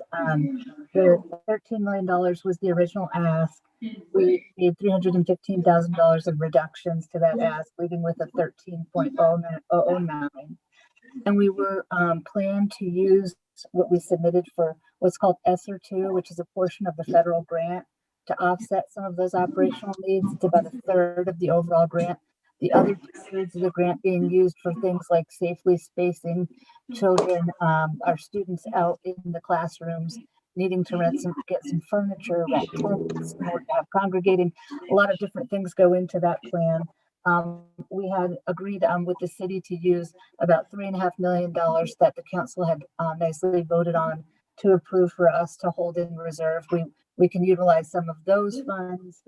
In addition, the city's proposed 1.2 million that we're seeing in this proposal. That would leave us with, as Councilman Perkins said, about a $4.3 million gap, of which, if we do get this alliance money, would leave us a balance gap that we'd have to make up of about 1.6 million. Depending on what happens at the governor level, there could be some movement. And we haven't yet fully planned out the ESSER 3 portion of the funding. So did that adequately capture it, Dr. Sal? Yeah, yes, it did. Yeah. I think next week, Mr. Cavo, is when the vote will be in Hartford regarding that. And from everything we hear, Dr. Sal, seems very positive, and it looks like it's probably going to happen. So we're pretty encouraged by that. But, you know, we don't like to count our chickens before they hatch.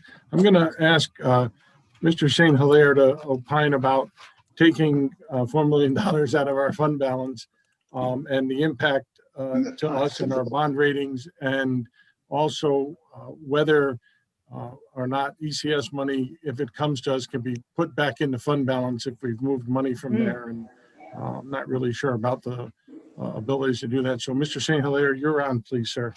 Thank you, Mayor. Yeah, I think, you know, if the ECS money does come to the city, we would direct that to the school. I think that's, you know, we pretty much have agreed to that. And that, I think, as Dr. Sal and Cordy had mentioned, is in the $2.6 million range for this year, or this coming year, and about the same for the following year. So the as far as taking an additional $4 million on top of the $2 million that we're already doing, would really put the city in a very bad financial situation. We're about $26 million right now on a $260+ million budget. That's about, you know, 10%, right? And or 1 month. So guys, we need cash to operate. And this fund balance that we're talking about is really operational cash. And you guys know we only collect taxes on a quarterly basis. And the state pays us basically, they don't pay us their funds all at once. They spread it out throughout the year too. But bills are due all the time. Payroll is due every 2 weeks. The school, we can't tell them to wait and don't pay their teachers until we have the cash. We've got to send money over to them. So fund balance is really needed to help our cash flow. So if we dip down too low, we're not going to have enough cash to really pay our bills. And that means to pay the school's bills as well. So we caution, and that's why they always recommend having a minimum fund balance. And we're at, or getting close to that minimum. So I did share with some of you what that looks like or will look like at the end of this year using the 2 million, and with an assumption of using another 2 million at the end of next year. And we're getting pretty close to that 8% level. And so it's, you know, keep in mind that we're also using other revenue sources already. And that creates a hole in the budget. So if you add another 4 million, that's a big, deep hole that we have to figure out a way to find recurring funds for. So, you know, I think every department wants to be fully funded. That's no doubt. And we all love to do that. But the reality is we try to get as close as we can, and we try to meet them more than halfway, and we're usually able to do that. And we hope that they're exercising as much fiscal restraint as possible. And I commend all the efforts from the Board of Ed and the council for getting, you know, we expect that the state will come through with their 2.6. At the end of the day, out of the 13.5 million, you'll be up there around 12, probably 12 plus. That's a pretty good increase from 1 year over the next. Granted, it's not the 13.5, but you know, there's a lot of things in those budgets on certain lines that you make assumptions. And at the end of the day, you know, you can probably squeeze a little bit here and there to cover you know, 1.5 million out of a budget that's close to $150 million of what they have. That's not a stretch. Thanks, Mr. St. Hilaire. Any other comments on the amendment? Mr. Mayor? Mr. DiGilio.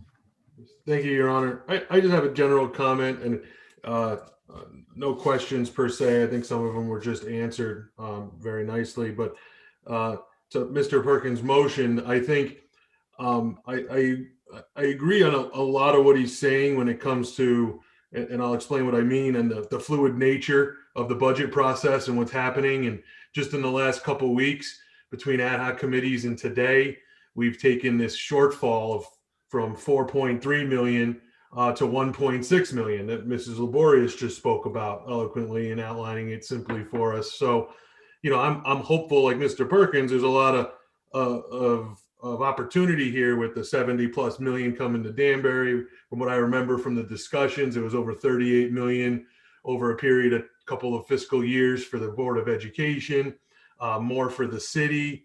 I think so that fluid nature is where I agree very much.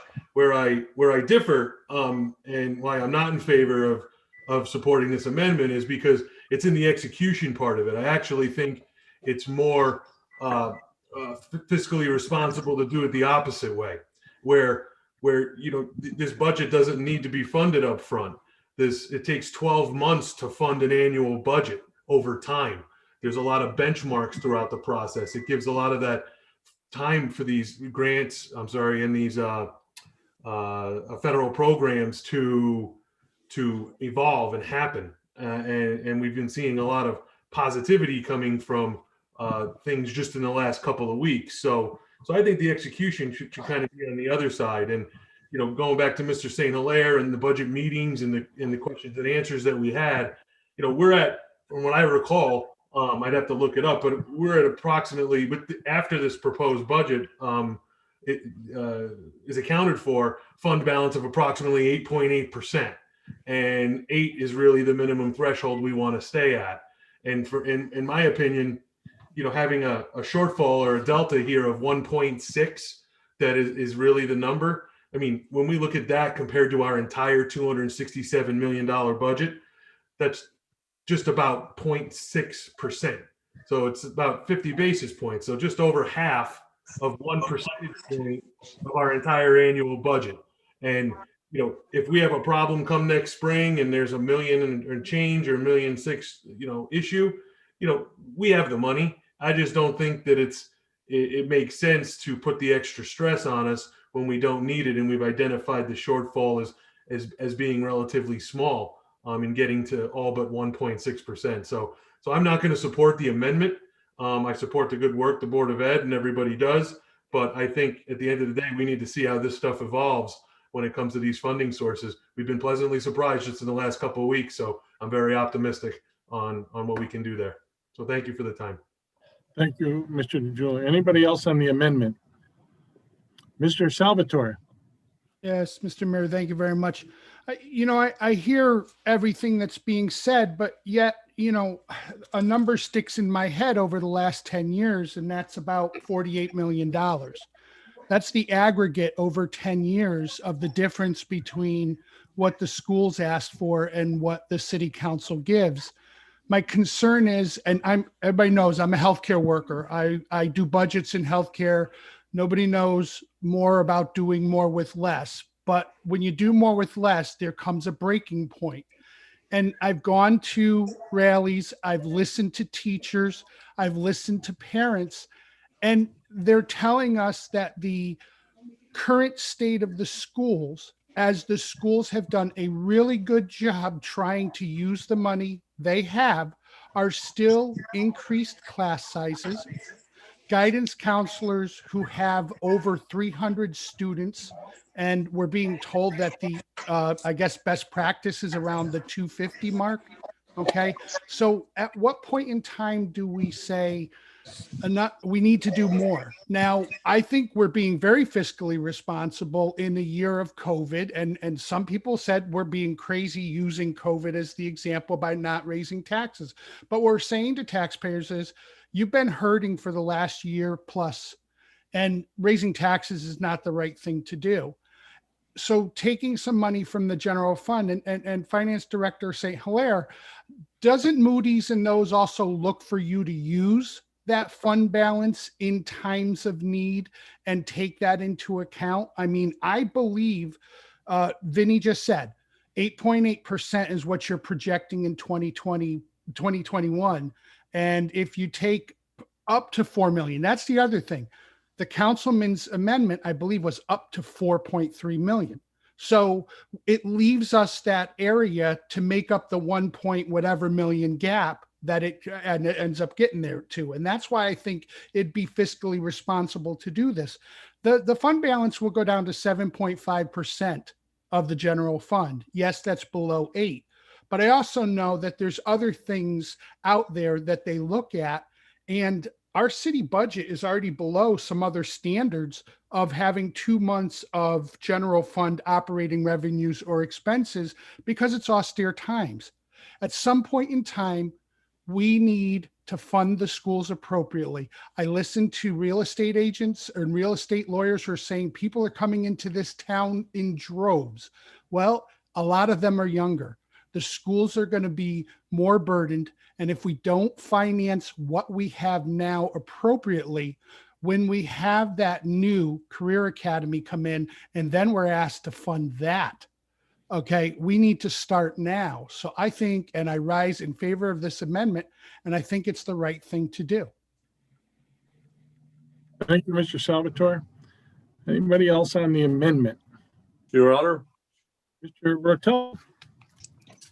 Thank you, Your Honor. You know, I've heard a lot this evening from the financial side, from David St. Hilaire, the director, and also some of those comments being echoed by Vinny. And I actually agree with both of the speakers on that 4.3 million taken out of the fund balance at once would be a little on the high side, and Councilman Salvatore's analysis of bringing it down to about 7.5% is relatively accurate.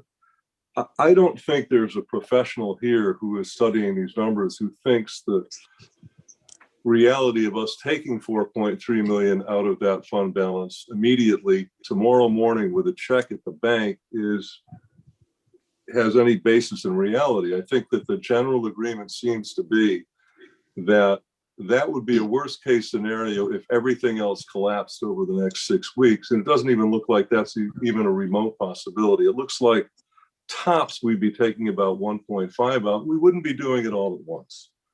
So we go from a fund balance that's 24, and maybe it'll be a little bit higher in the next couple of months. It could be 25, 26. We take $1.5 million out, it becomes 24, 25, essentially where it is now, where we're comfortable. It could be with the audits that the 1.5 figure is even lower. It could be as low as $800,000-900,000. An interesting thing happened a couple of years ago. We had been requested by the financial director to take $800,000 out of the fund balance and use it for a well-needed project on Worcester Heights, which didn't happen. It's not going to happen. We're going to take the $800,000 out of the fund balance, which we approved, and that money was going to be replaced by funds from the FAA a year, 2, 3 down the road. Didn't happen. Not going to happen. The FAA is essentially balking at that particular proposal, as they are with a sister proposal at the other end of the street on Maury Brook. It brings up an interesting point. There's an $800,000 or $900,000 removal from the fund balance that was not used for that project. And I just have to assume that if that $800,000 removal would have worked for the Worcester Heights project with the approval of the financial director, I just have to assume that same funds, which have not been used or should not have been used because the council did not sign off on any other use for those funds than the specificity of Worcester Heights, which has not happened, then those funds could easily be used for the education department. And if the gap drops down to 800,000, we've got an already approved 800,000 that's been signed off by the financial director, who said at the time that it was a very responsible use of the funds, that taking that money out of the fund balance would not damage the fund balance whatsoever. In addition to that, no one is proposing to take the funds out and to leave them out. The proposal is to use the fund balance essentially like a short-term bridge loan. Take the funds out and replenish the funds with some of these grants that are coming in using the best practices from the financial director's office. And I'm confident that the financial director, who I have a lot of faith in, I got a lot of faith in you, David. I've been watching you for years, and I think that you've been doing a really excellent job. I happen to be fiscally conservative, and I think we're on the same page on a lot of these things. I've never felt that throwing money at a particular problem is the only way to solve it. In this particular case, the message from the constituents is clear, and I think the gap has gotten small enough that we can close it in a fiscally responsible way, using short-term funds from the fund balance. Close this gap, send a message that we're serious about the school budget, send a message to a guy in Scottsdale, Arizona, thinking about moving his tool and die company to Danbury with 28 employees. And the first thing he asks is, how are the schools? Thinking about somebody building an assisted living facility, thinking about anybody coming to Danbury, wondering how fiscally responsible the people who manage the city are. And I happen to think we are extremely fiscally responsible. And believe me, if I thought for a second that this was irresponsible, I wouldn't be promoting it. But I think it's doable. I think the time has come to do this. And I think that we're going to have to really buckle down over the next couple of years, because we're going to be looking at financial arrangements that are going to make this year look like a picnic. But I think that this is doable, and just to ease Director St. Hilaire's mind, I don't think it's going to be anywhere near 4.3 million. I would be surprised if it was above 1.5. I think that we can do this. I think that we can do it responsibly. I think that the bond agencies will look favorably upon this, and I believe that in a very short order those funds will be replaced. Thank you, Mr. Mayor, and thank you for the department heads for weighing in on this, and the time that you spent over the last couple of months putting a very difficult budget together. Thank you. Thank you, Mr. Rotello. Any other comments on the amendment? Mr. Mayor. Mr. Levy. Yes. Mr. Levy, and then Mr. Visconti. I'm kind of bewildered. I'm listening to the support of taking $4 million out of the fund balance, when in fact I just heard from the finance director of the schools that the delta is a 1.6 or something like that, and much smaller than the 4 million. Why would you want to do that? Well, my past experience is that if there are times when we've gone to the fund balance when our percentages were much higher, but getting down to that 8% when you want to go out and sell bonds, and potential investors that want to buy those bonds may very well, we are going to be selling the $99 million bonds. It may, or even the temporary borrowing on those bonds may drive those interest rates up, which in turn will be much more costly than just the $4 million that you're talking about taking out of the fund balance. And it's not relative anymore, as far as I'm concerned. There is no $4 million shortfall. From what we see now, it's a little over $1 million. And they certainly, in a $137 million budget, I could find it in about 2 seconds. And I'm sure those people are a lot more adept, but in finding areas where they could cut back or delay expenses.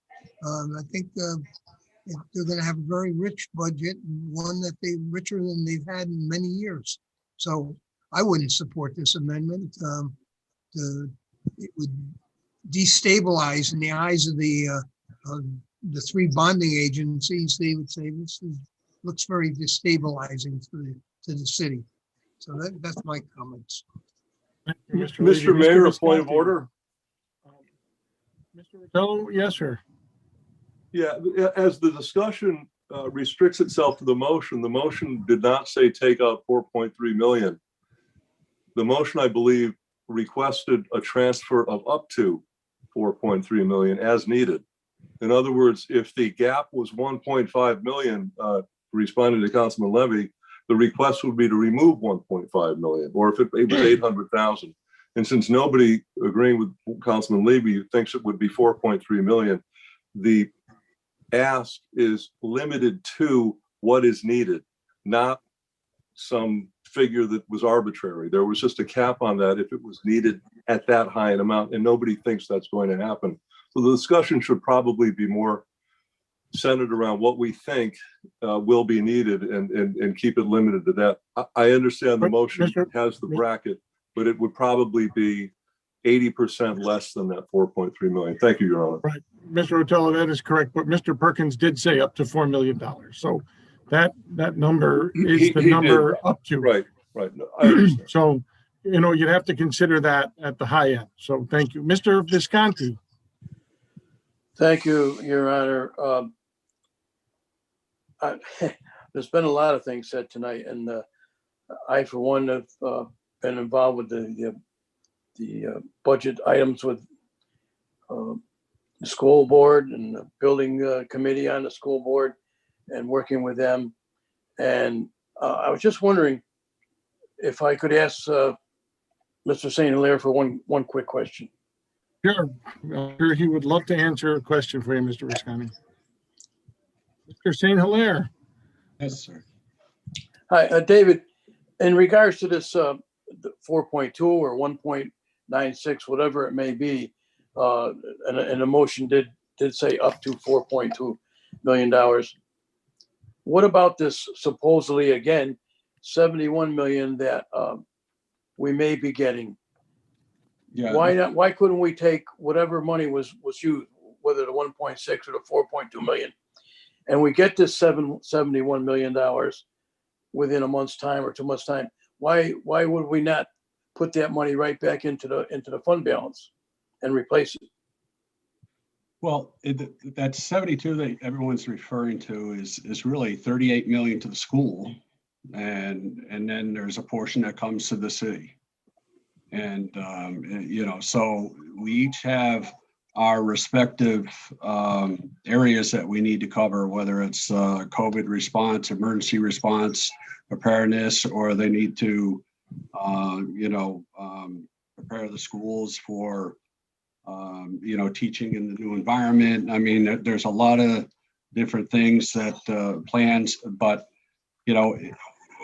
there's also some limitations on it. It's flexible. It is sort of flexible money, but to the point that I think was made a couple of times, that money is there if you need it, but you don't want to say we're going to use it, because then you're setting yourself up. You're going to have to, you don't want to reserve fund balance right now, because then you're taking your basically your savings account and you're earmarking. And that's the big difference. Fund balance is not all the same. You got unreserved, unrestricted fund balance, undesignated fund balance. That is the fund balance that's truly can be used for anything. And that's what we don't necessarily want to touch. We did dip into it by $2 million, and that gets us down to the 8.8%. And then next year it'll be lower because our budget will grow. And we'll probably have to dip into it again because we have some holes that we have to fill. And whether we can do it without using, unreserved fund balance next year, that's going to be a challenge. So that's why with the additional funds, you can set it aside perhaps, but you deal with it when they actually need it. You don't deal with it right now, we covered 12 out of $13.5 million. So if they find out that they actually need the 13.5 million, then you say, all right, there you go. We can possibly use that, but we also have a lot of other needs on our side too. And they have $38 million too on their side. But we have time that we can work together to figure this out. So, to put the city in a very difficult situation that puts our bond rating at risk is not a wise financial move on any measure. Especially at this point in the game. And the bond ratings bond agencies will not like it. I can tell you that, especially when there's other means and other, options that we have.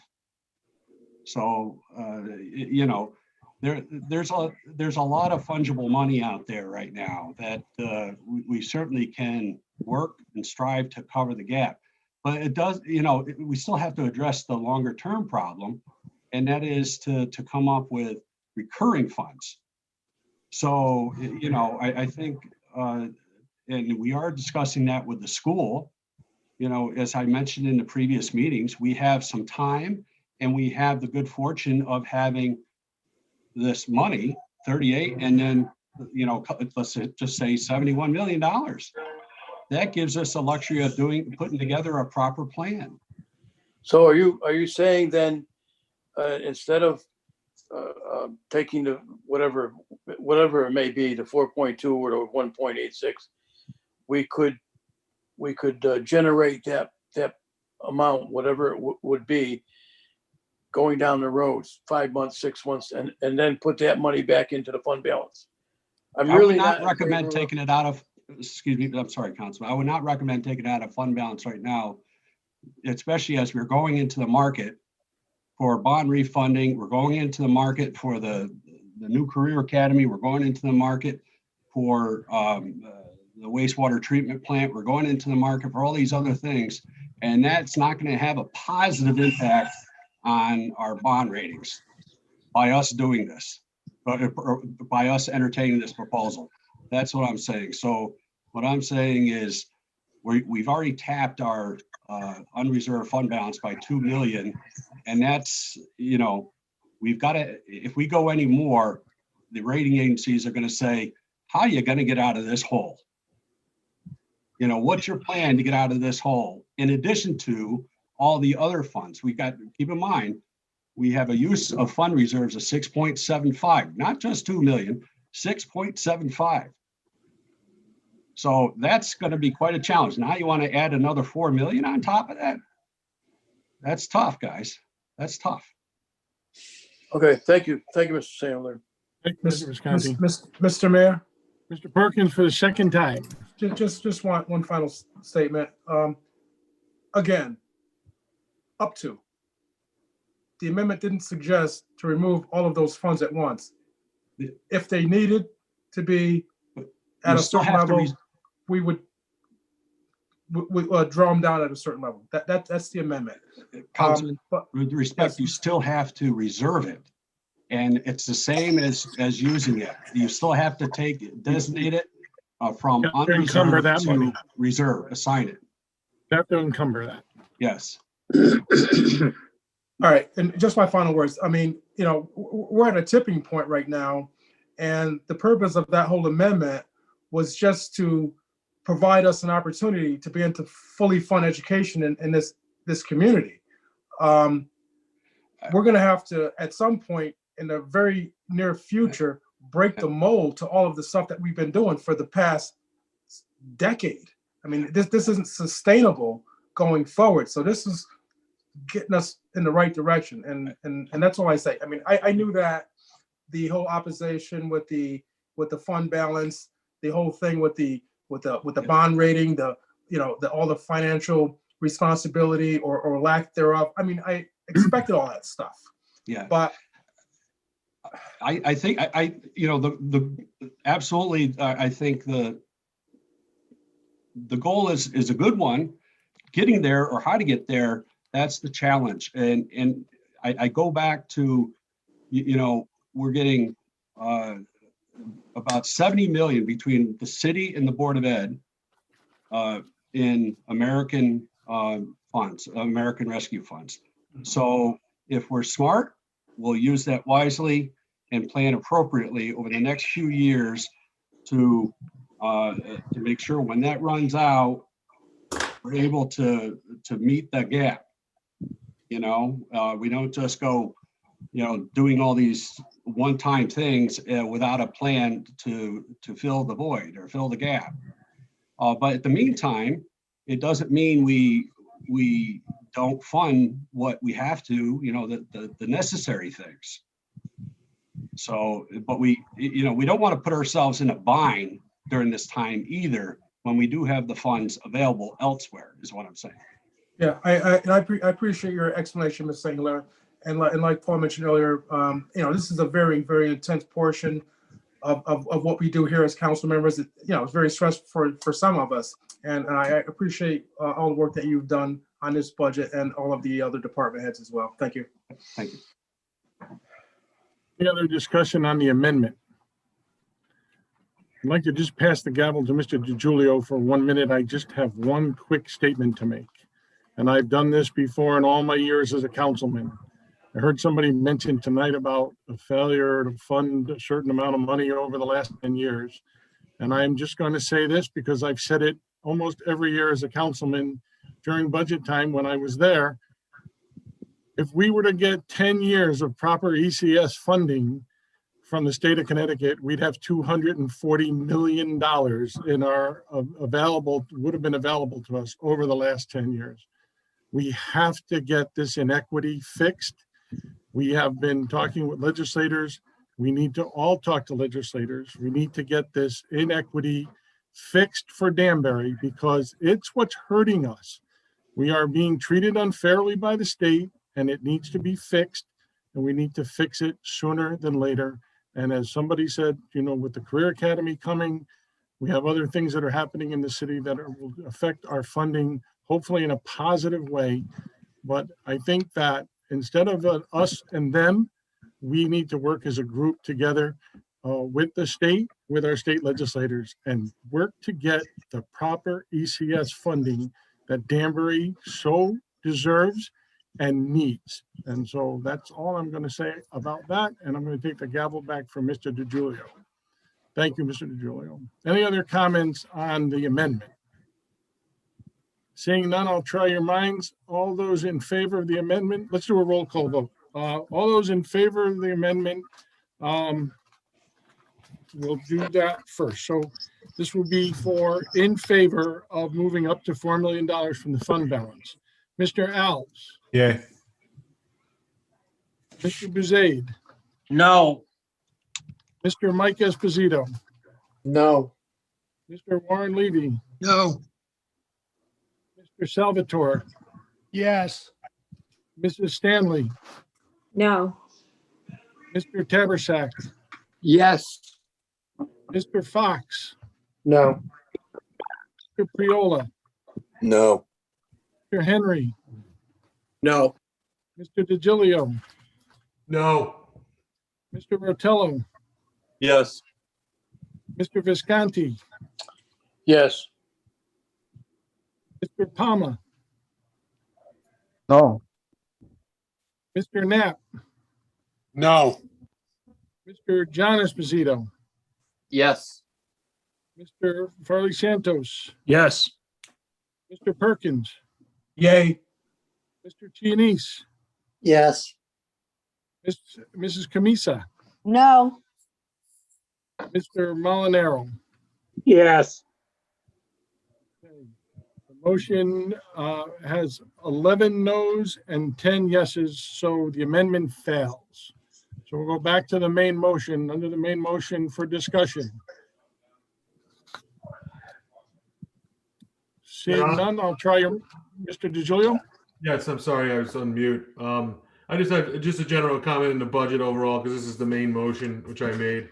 I think, a year where lots have happened, and again, I'm going to echo a lot of the sentiments from my colleagues here about all the great work from the departments and the director of finance, our colleagues here right on the city council, meeting after meeting, and of course the members of the public for voicing their concerns and being engaged in the process. I don't remember a more extensive discussion on budget items and ad hocs for the budget process in my 8 years, other than this past year, which was great to see. I think, things to be proud of are being able to maintain our appropriate levels of fund balance and our ratings to leverage what we can and when we can. There's no accident why we've had great access to the capital side through bonding and be able to invest those hundreds of millions of dollars over the years. That doesn't happen by accident. I think we should be proud of the tax increase via a mill rate increase being passed along in a year that's an anomaly year. Is understated. It's just so far-fetched to think what was happening last year and this year. And while at the same time we think that a budget with no increase over the past 2 years could be looked at as fairly simple and routine. We all know that it is far from that. And there's a lot of hard work between the Board of Ed and the city and the department heads, and some departments being taxed to all extremes, the health department, the finance department, everybody, and everybody's doing more with less, and we're doing the best we can. I'm proud of the budget we have forward and to support your budget. I think being able to support the Board of Ed with 88% of their request as outlined, based upon what we know today with such a small delta, is something we should feel proud of. And I do that, and I encourage fellow members of the council to support your budget. Thank you very much. Thank you, Mr. DiGiulio. Anybody else on the main motion? Anybody else on the main motion? We have some hands raised. Okay, I'm not seeing hand raises on my screen, so you should probably raise your hand physically. Okay. Mr. Santos, did you want to speak? Thank you. Thank you, Mayor Cabo. Look, budgets are complicated, right? We all know that. And I have experience with budget processes on a professional level through nonprofits that I serve on, through my years on the Board of Education, through the last several years on this council. But budgets are also fact. So, and no more so than being the list of priorities for an entity, and in this case, for our city. There are several areas in this budget that concern me. I was placed on the Health, Housing, Public Safety, and Social Services ad hoc and raised several of those questions I had both in committee and through direct communication with the department heads. I remain concerned by the difference in what department heads requested for vital budget line items, such as training for both police and fire departments, versus what was proposed by the mayor, but I'm assured that that's okay. Which was the answer that is obviously expected. I believe that it's imperative that we provide all the training possible for our police officers and firefighters in order to support the vital work that they do and to keep them and our community members safe. We must have their backs. There's no doubt that this pandemic has affected every department, and none more so than our Health and Human Services Department. I applaud every department employee, beginning with Acting Director Prunty, who has done an amazing job in ensuring that our community remains safe and healthy. And in committee, I inquired about the level of support and resources needed for Director Prunty and her department to continue their work to ensure the health of our community and to also continue the other vital work that's non-COVID related that they do on a daily basis. Look, I also think that we need to provide services for our seniors and ensure that there are incentives to make living in Danbury an affordable reality for those who have committed themselves to living here, raising their families here, paying taxes here, giving back here, and who want to retire here. I don't think this budget represents the kind of investments that we need to make in our education system. Repeatedly, we've been told that this is a pandemic budget, and facts are stubborn things. And here are facts that I've learned in the countless hours I've spent researching this and previous budgets going back to the 90s. Some may say that the share of this budget that goes to public education is too high at a little over 51%. Well, from 2003 to 2008, the portion of the city's budget that went to public education ranged from 55.4 to 56.1%. That 5% difference over time would make a dramatic impact in overcoming the severe challenges that our schools face today. Had we maintained that level of commitment over the last decade, the $48 million underfunding that has occurred would be erased, and many of the challenges in overcrowding, lack of support for curriculum, and inability to provide a 21st century education to our youngsters would not exist. Since 2001, we've grown our grand list by nearly $1 billion, and the city's budget has ballooned from $139 million to now the proposed $267 million. And yet we've decreased the portion of the budget that goes to education. The New England Association of Schools and Colleges Commission on Public Education, public schools visited our high school, and the state's biggest high school, not to mention that, and NEAS gives our schools our accreditation. They gave us 20 good marks, which were mostly because of the magnificent work that the staff do and tremendous job under circumstances and work environment that they face. But in the letter of accreditation, they noted, and I quote, "The commission expresses concern regarding the school's adherence to the standards of curriculum, community resources for learning," close quote. They went on to point to 26 different items that concern them and said staffing levels, materials, technology, equipment, supplies, and facilities do not sufficiently support the full implementation of a 21st century curriculum, close quote. This accreditation committee gave the BOE until September to address these issues. But how are they supposed to do that? We're not providing the resources for the best learning opportunity for our children. They are our future. They are the viability of this city. And if we make the investments we need to in our education schools now, we are investing on our property values. We're investing in our cultural values, in the marketability as a city. Any person in the relocation industry will tell you that number one attribute that a business looks for in a city is the quality of their school system. So how are we marketing to medium and large size businesses when our schools are last place in per pupil funding in the state? I'm not talking about nail salons and fast food restaurants, though they make up our community too. I'm talking about jobs that our residents could sustain their families on. Folks, the counter argument is going to be that we've done enough, that the state must do more, and they do, but they also have.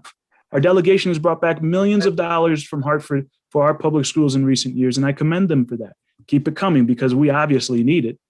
Yes, each year we increase the amount we give to our public schools, but an increase of which this year is 1.25, same as the year before, is 0.93%, and each of the last 2 years barely pays to turn on the lights. Never mind provide an exceptional learning experience. And one-time federal funding streams due to COVID-19 pandemic are nothing to be touted as our own efforts. The state GCS funding isn't enough for Danbury, but the formula also considers how much we contribute as a city to our schools. It's our responsibility. The buck stops here. We can't keep blaming everyone else or keep kicking the can down the road. When are we going to realize that the future viability of this city depends on us making these investments?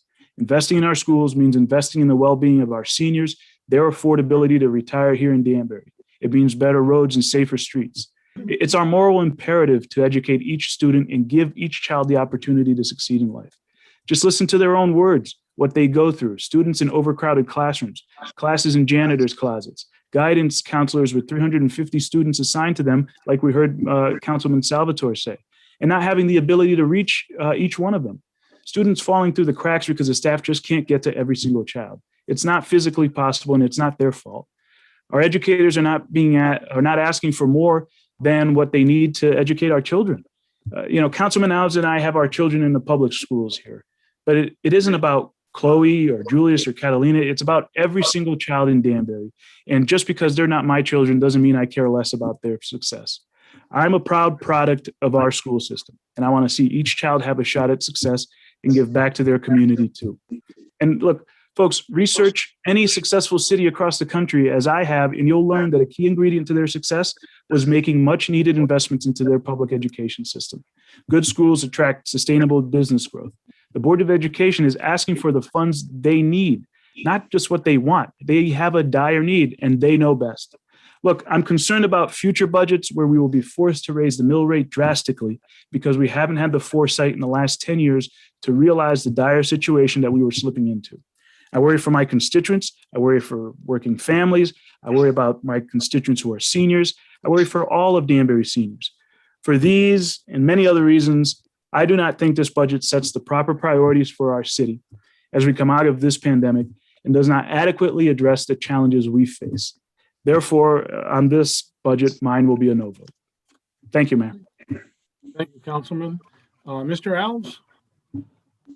Thank you, Mr. Chair. Councilman Santos, through the chair, I just want to thank Councilman Santos for those comments.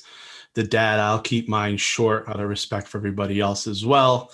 A lot of the valid points we're going to make as well. But for over a decade, Danbury's budgets have sent a clear message. Education is not a priority. In those years, our school system has been refused funding in the tens of millions of dollars. This figure does not just represent a line item in the overall budget. It also represents cuts to social workers, paraprofessionals, special education services, and in essence, the classroom spaces. The city of Danbury is facing a financial cliff. And after more than a decade of it, no amount of creative accounting is going to save us. This isn't new, and it's taken years of doing. We hear about fiscal responsibility. The fiscally responsible thing to do would have been to stop kicking the can down the road, and here we are again, braiding one-time funds so we can say the schools are getting more money. But we have to look out for our future. Budgets show us our values. And what we see here is that we're not valuing our education. I am going to be voting no on this as well. Thank you, Councilman. Any other comments on the main motion? Any other comments? Seeing none, I'll try your minds. All those in favor of adopting the budget as proposed, I'm going to take a roll call vote. So let's do, the motion was to adopt the ordinance making the appropriations for the fiscal year beginning July 1, 2021 and ending June 30th, 2022, and a resolution levying the property tax for the fiscal year beginning July 1st, 2021 and ending June 30th, 2022. And so, Mr. Alves. Okay. Mr. Buzade. Yes. Mr. Mike Esposito. Yes. Mr. Levy. Yes. Mr. Salvatore. Nay. Mrs. Stanley. Yes. Mr. Tabersack. No. Mr. Fox. Yes. Mr. Priola. Yes. Mr. Henry. Yes. Mr. DiGilio. Yes. Mr. Rotello. Nay. Mr. Visconti. No. Mr. Palma. Yes. Mr. Knapp. Yes. Mr. John Esposito. No. Mr. Santos. No. Mr. Perkins. Nay. Mr. Chianese. Nay. Camisa. Yes. And Mr. Molinaro. Now. Okay. So we have 11 yeses and 10 nos. The motion passes. Let's go to item number 13. Item 13, report and ordinance. An ordinance appropriating $3 million for public improvements in the 2021-2022 capital budget and authorizing the issuance of $3 million bonds of the city to meet said appropriations and pending the issuance thereof, the making of temporary borrowings for such purpose. Okay, what's your pleasure, counsel? Your Honor, Yes, Mr. DiGilio. I'd like to move to waive the reading of the report in the minutes as we all have copies and copies are on file in the Legislative Assistance Office. Second. Motion's been made and seconded by Mr. Rotello. Under discussion of waiving the minutes. Seeing none, I'll try your minds. All those in favor signify by saying aye or give me a thumbs up. Aye. Aye. Any opposed? Anybody abstaining? Yes, Okay. Mr. Well, Mayor. Mr. Senator, you're abstaining, okay? Yep. On waiving Same of the reason. minutes. All right. Reading of the minutes? Yeah, that was a motion on waiving the minutes, Mr. Salvatore. Did you want to change your vote? Can I change my vote to yes? Yes, okay. So we got you. So we got a unanimous on the waiving of the reading of the minutes. All right. Item number 13. I'd like to make a motion. Mr. Levy. I move to receive the report of the Committee of a Whole and adopt the ordinance appropriating $3 million to public improvement projects in the 2021-22 capital budget and authorizing the issuance of $3 million in bonds of the city to meet said appropriation and pending issuance thereof to making of temporary borrowing for such purposes. Second. Made by Mr. Levy and seconded by Mr. Rotello under discussion on the $3 million bond. Any discussion? Seeing none, I'll try your minds. All those in, Mr. Santos, did you want to raise your hand? I did, Mayor. Thank you. Just a quick thing. Yeah, I'll be voting in favor of this.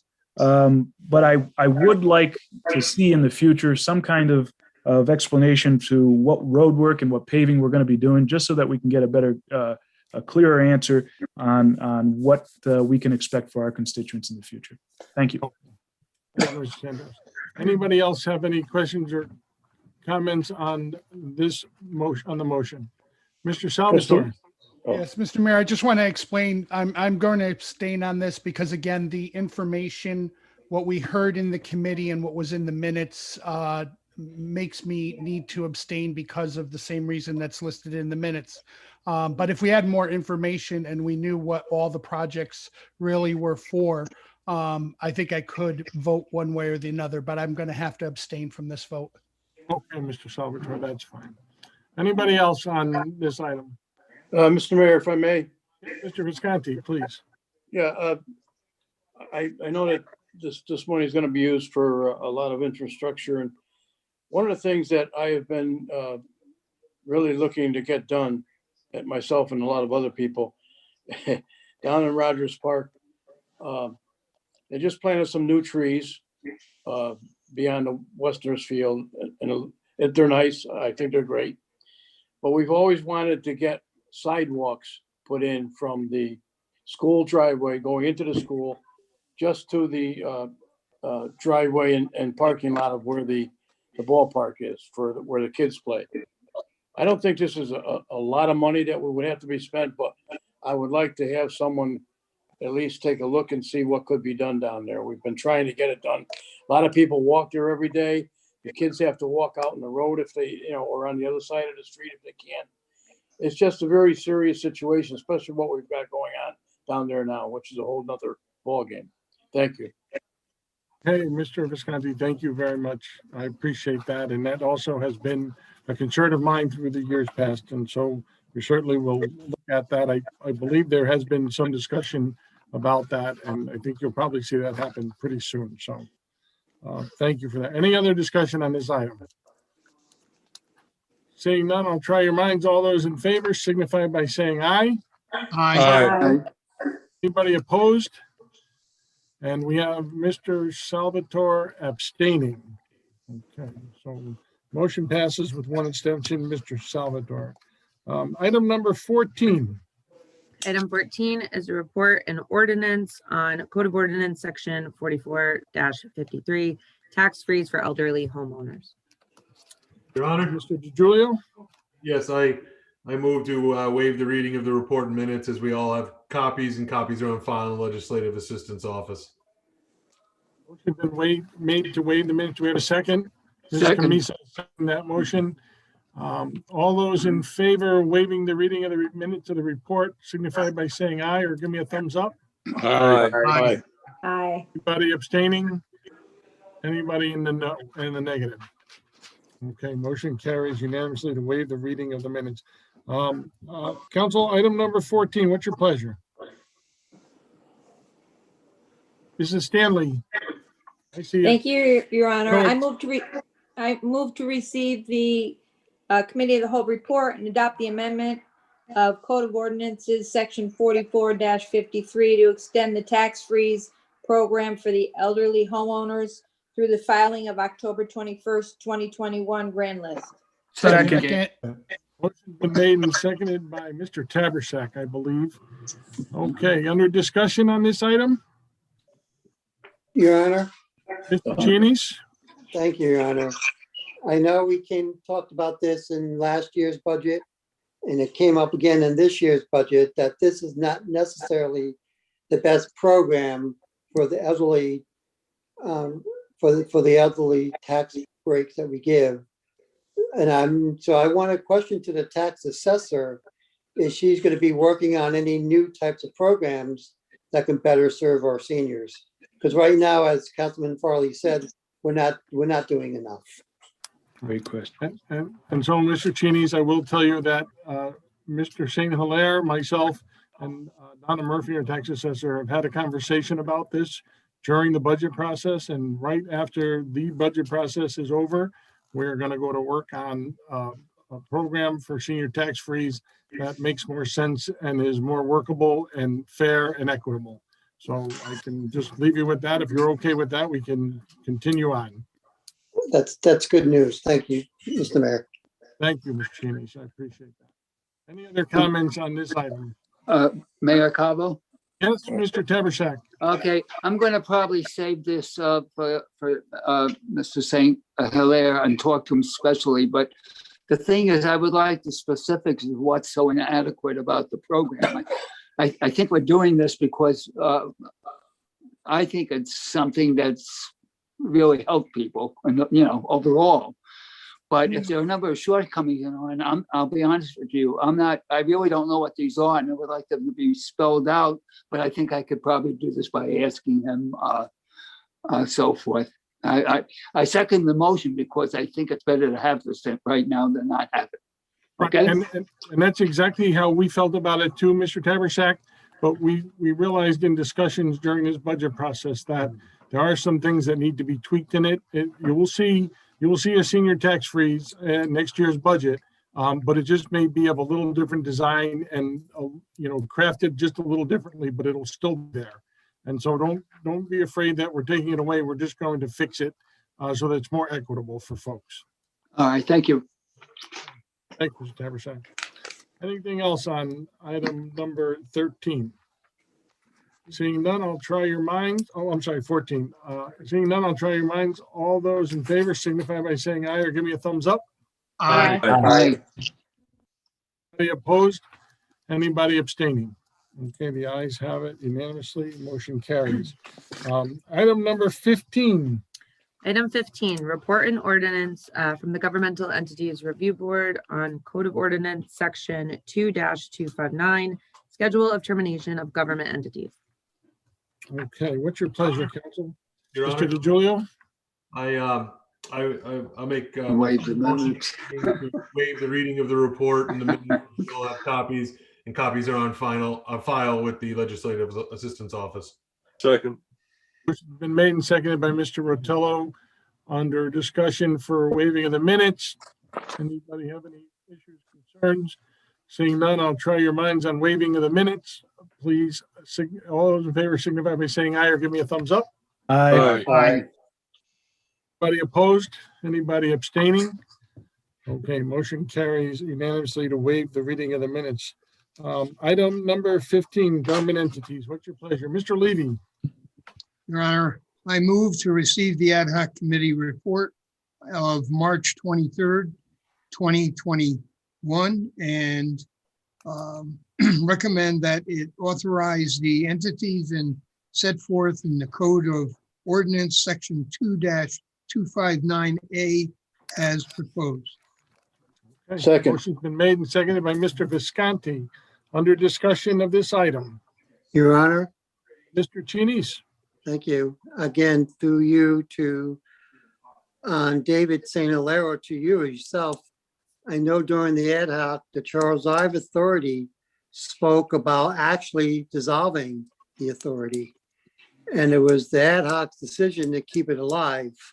So my question is to David, if you have an authority that's not really acting as an authority anymore, what happens to the land and the furniture? Who takes control of that? What's going on? We're actually going through all that now. We're also applying for a shuttered venue grant currently. So, I mean, it may turn into, the mission is still viable, but it just may be modified. So it's going through a transition, and, we're looking at everything, quite honestly with you. We don't know how it's going to turn out, but we have to take an inventory of all the assets, which we're currently doing, and determine, which way we're, how to deal with that. Whether it actually stays at that venue or not is another thing we have to figure out. Or it goes somewhere else and has a slightly modified mission or expanded mission, because there's, as we know, they kind of struggled over the years. They started off with one mission, and that worked for a period of time, and the industry changed, and the mission really needed to change with it. And they did over the last couple of years, but then COVID came. So it was a little kind of too little too late at that point. So I think, the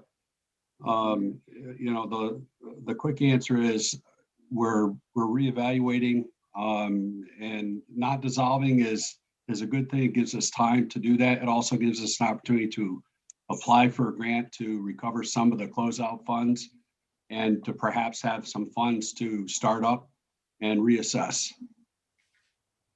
Just again, a quick follow-up. So based on that, the park is actually closed and there'll be no one actually be able to use it over the summer. So the festival, the reggae festival, I think that's there pretty much every year except for last year because of COVID, will not be happening. No one can use it. It probably wouldn't happen because of COVID this year. I mean, you'd have to get that schedule, fairly a fair amount in advance, So, yeah, it would be until next year. A lot of things that would typically happen during this summer, unless they started planning in January, likely wouldn't happen because you just can't throw that together in a couple months. Okay, thank you. Thank you, Mr. Mayor. Thank you, Mr. St. Hilaire. Anything else on item number 15? Your Honor, Mr. Rotello. The committee took a long look at this, and we've been going back and forth on this for several years. There's a couple of issues here, obviously COVID related, some not COVID related, and we thought this was the most responsible way to do this. And one thing that we realized was that the Charles Ives Authority for the Performing Arts is an umbrella under which the park that we think is the Charles Ives Authority for the Performing Arts exists. But that's just a physical asset that's controlled by the authority. The authority could be reconfigured to do something else entirely having nothing to do with concerts. I mean, they could be grant funded to distribute funds to up and coming modern musicians of the type that Charles Ives was back in the 1950s. Charles Ives, the famous modern music and insurance executive in Danbury, who died, I think, in the mid 50s. The Charles Ives Center for the Performing Arts, the authority does not have to actually run that facility. And it got to the point where running the facility was a little bit beyond them. The facility itself can exist under a different umbrella. It could actually be part of the Parks Department. It could be part of WestCon. It could be part of something else entirely is yet to be determined.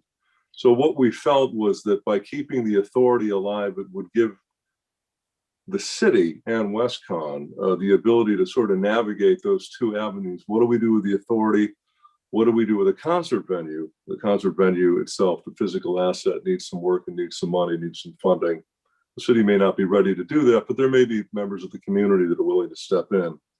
And again, it may be a little bit beyond the authority to actually manage that as an ongoing concert venue. My personal feeling is that any city of the size of Danbury, any city that aspires to something more than it is, any city that wants to put a light in the window and attract businesses and venture capital and people from outside the city to Danbury, needs something beyond transportation, low unemployment, well-educated workforce. They need a place to recreate, a place to expand their minds, a place to play.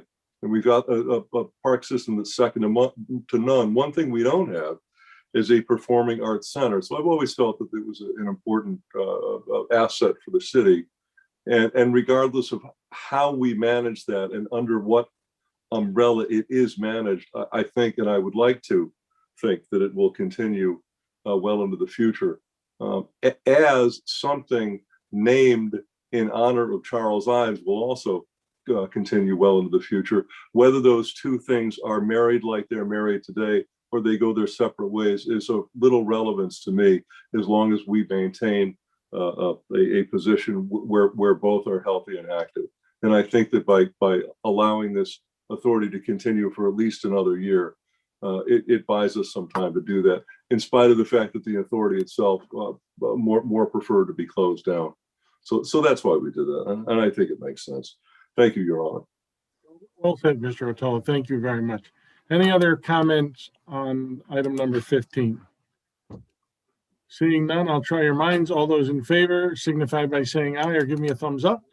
Aye. Anybody opposed? Anybody abstaining? Okay, motion carries unanimously. Item number 16 are department reports. Mr. Mayor. Mr. DiGilio. I would move that we waive the reading of the department report. All members have copies. Copies are on file in the Legislative Assistant's office. I will Your Honor. Second. Okay, I think it was seconded by Mr. Tabersack. Point of order, Your Honor, if I may. Yes, Mr. Cheney's.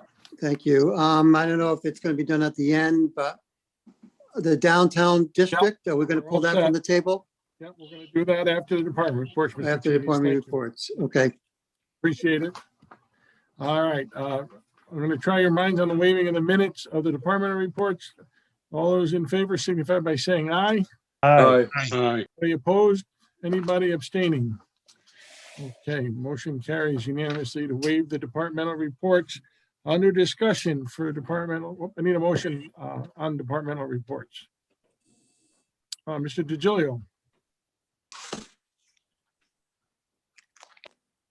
On mute. You're muted. I'm sorry. I don't believe we normally make a motion on these. I think we just have the You can minute. make a motion to accept the department reports, Okay. and then we go into discussion. Okay. Yes. So I'll move to accept the department reports as presented. Second. Seconded by Mr. Perkins. Under discussion on department reports. Your Honor. Yes, Mr. Cheney's. Thank you. I got a few things if I may. Yes, sir. I just want to just go over the question with the public work with Antonio. I just want to give a brief statement as I did in the ad hoc. I think the public works does an excellent job, and I think they're the backbone of our city. It touches our lives every day, and they do a fantastic job. So again, I just want to commend Tim Nolan and his guys, and Antonio and everybody else who works in public work. I think Tom's on the call as well. David Day, they all do great work. I can't thank them enough for all the work they do. But having said that, I did get a call yesterday from a constituent regarding an issue on the corner of South Street and Main Street. I guess there used to be a light there in front of the memorial. There's a cone over it now. Can you just give us what's going on with that cone over that light fixture? I can probably tell you that, Mr. Cheney's. We've made a report to CLMP and or Eversource, and they have it on their radar, along with the lights that they stopped flashing at Uncle Sam, and the one light pole that's still at Uncle Sam flashing, but it needs to be replaced. So we have all that in process to be replaced. Thank you. And my next question I have is the Chief Rittenhour. I know, again, you guys do a fantastic job as well, but I'm going to piggyback off Councilman Santos's comment, is that I believe in training, and more training. And I did notice this year financial statements that basically as of April 30th, you have like $20,000 left in training dollars. And then I take into this year where you asked for 40,000, 60,000, and they gave you 40,000 for training. So my, I guess it's more of a request. Is it possible, because I know a lot of training hours are free from the state as well. Is it possible that we can get a report of the training hours that your department has on a monthly basis? Geez, I'm not sure if Chief Rittenhour is with us tonight, but I think Chief McColgan is here. That's fine. That works. Yes, thanks for the question, Councilman.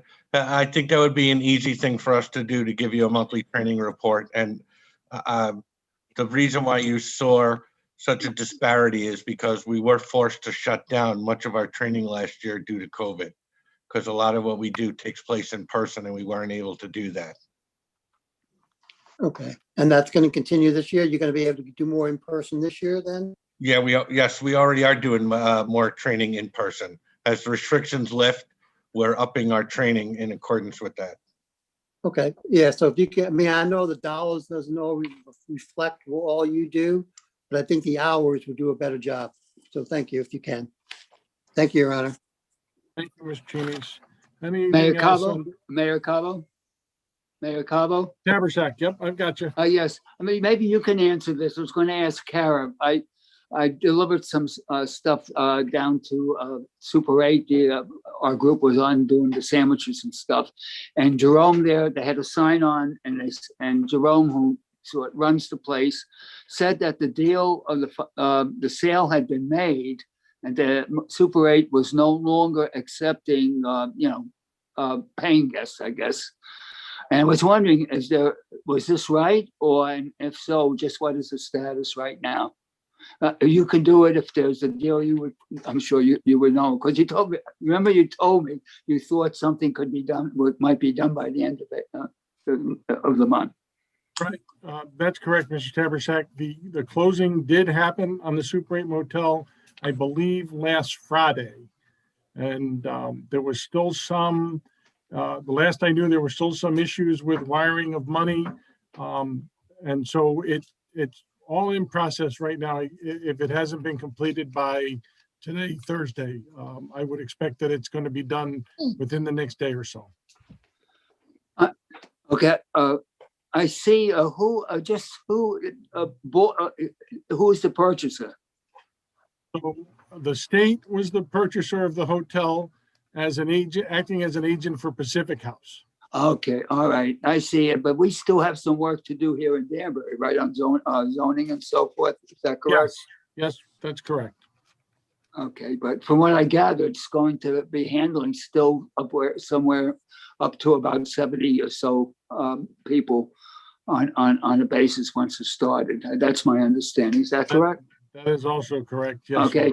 All right. I'd like to thank, all the people involved, Kara, you and so forth. I'm getting this in the ex-mayor, one of my ex-students, by the way, for working on this.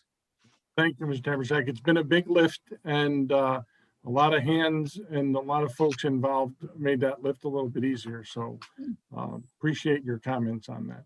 Anything else under department reports? Your Honor, Mr. Ortello.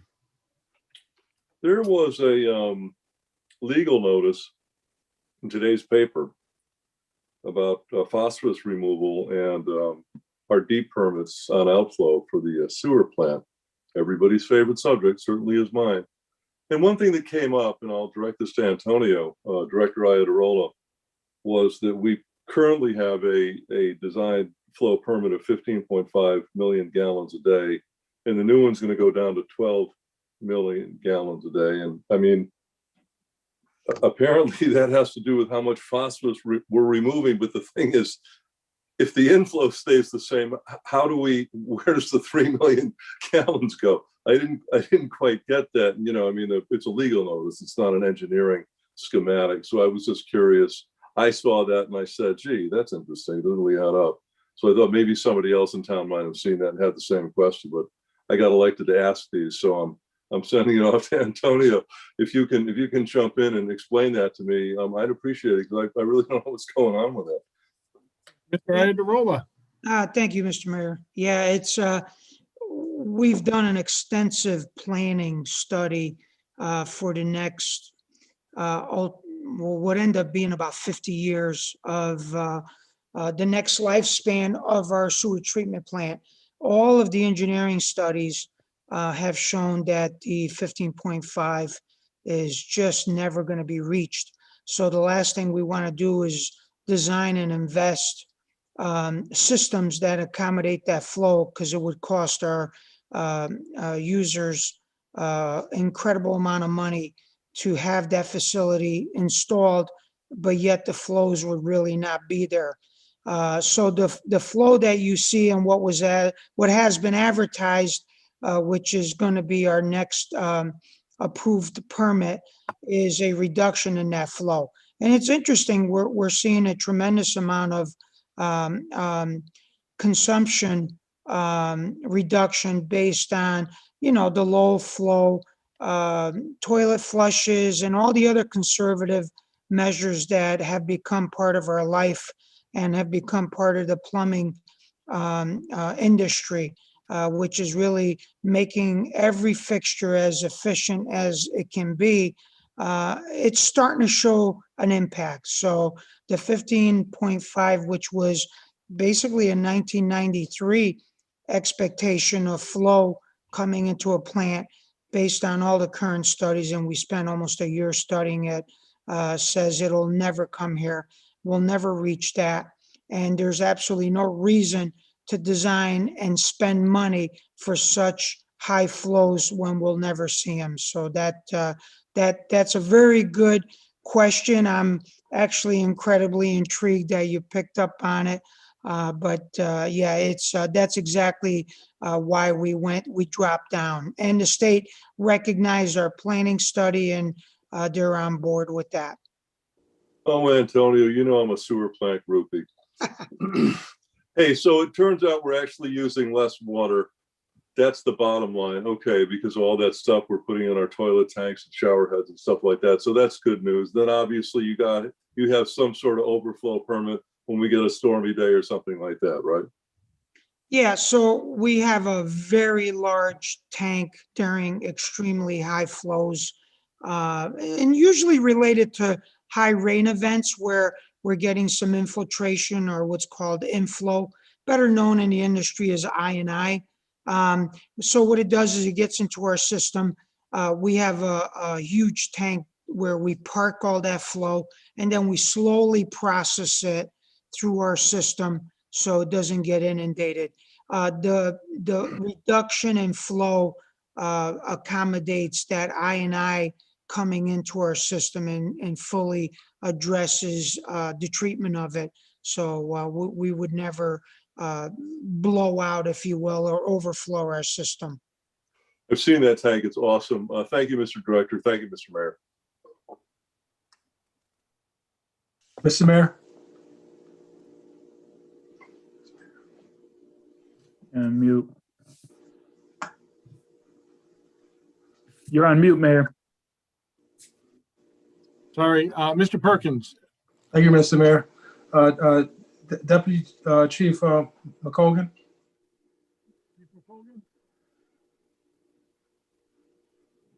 Yes, sir. I'm sure it's been brought to your attention already. Some individuals on dirt bikes, and now recently I've heard about quads. I know that we can take care of that with our typical good police work and a little bit of time. Would you mind just elaborating on that a little bit? Do you have a specific area in mind? We were having some issues up in the northern end of the city. As you know, we could sit on it and watch it, but we can't chase somebody on a dirt bike. I know. I live at the end of Main Street, so I've seen it down in the end of Main Street, Rogers Park area. Oh, okay. All right. Well, we did do an increased enforcement in the entire Main Street area, especially over the Friday nights throughout the weekends.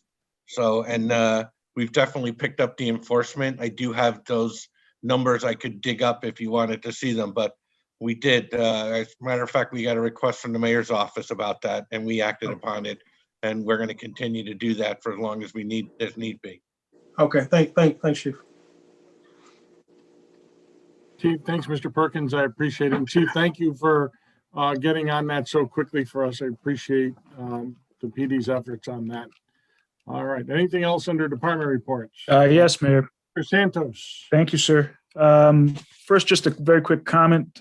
Shout out to the police department, Deputy Chief McColgan, Chief Ridenour, and their crew. They're just, we've had issues in the ward. They've been prompt, and residents have reached out to me with their appreciation.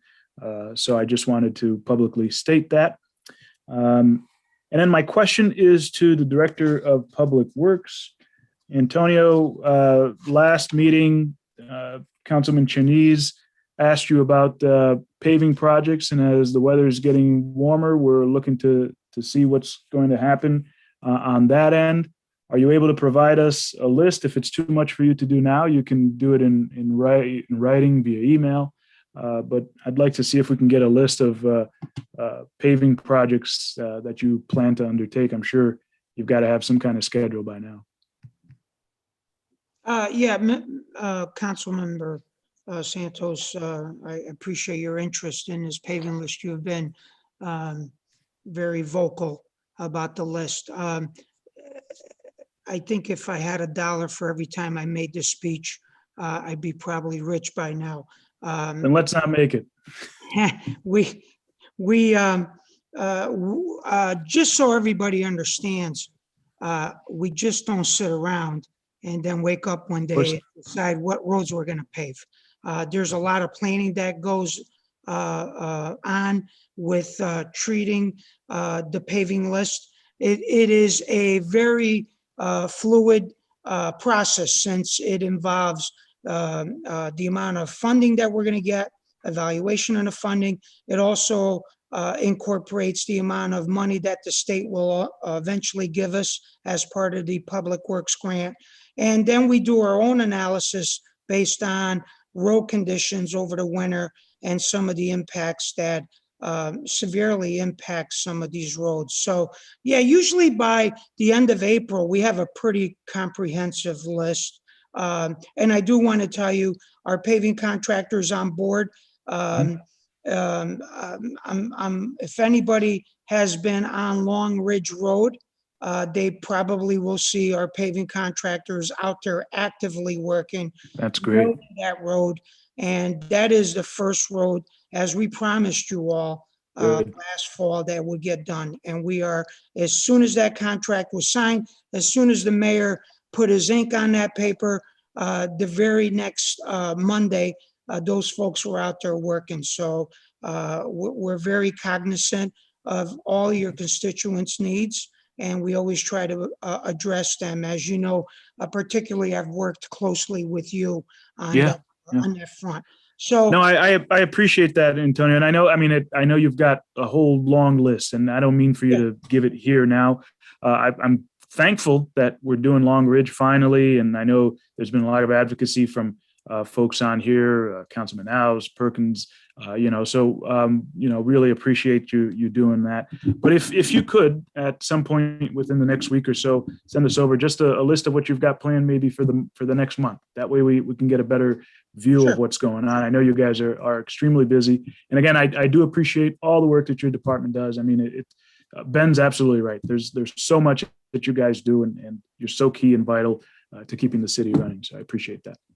Yeah, I just want to add that usually the end of April, beginning of May, we've locked down the list for the year, and that's usually based on the amount of money that we anticipate on getting, and also the road conditions.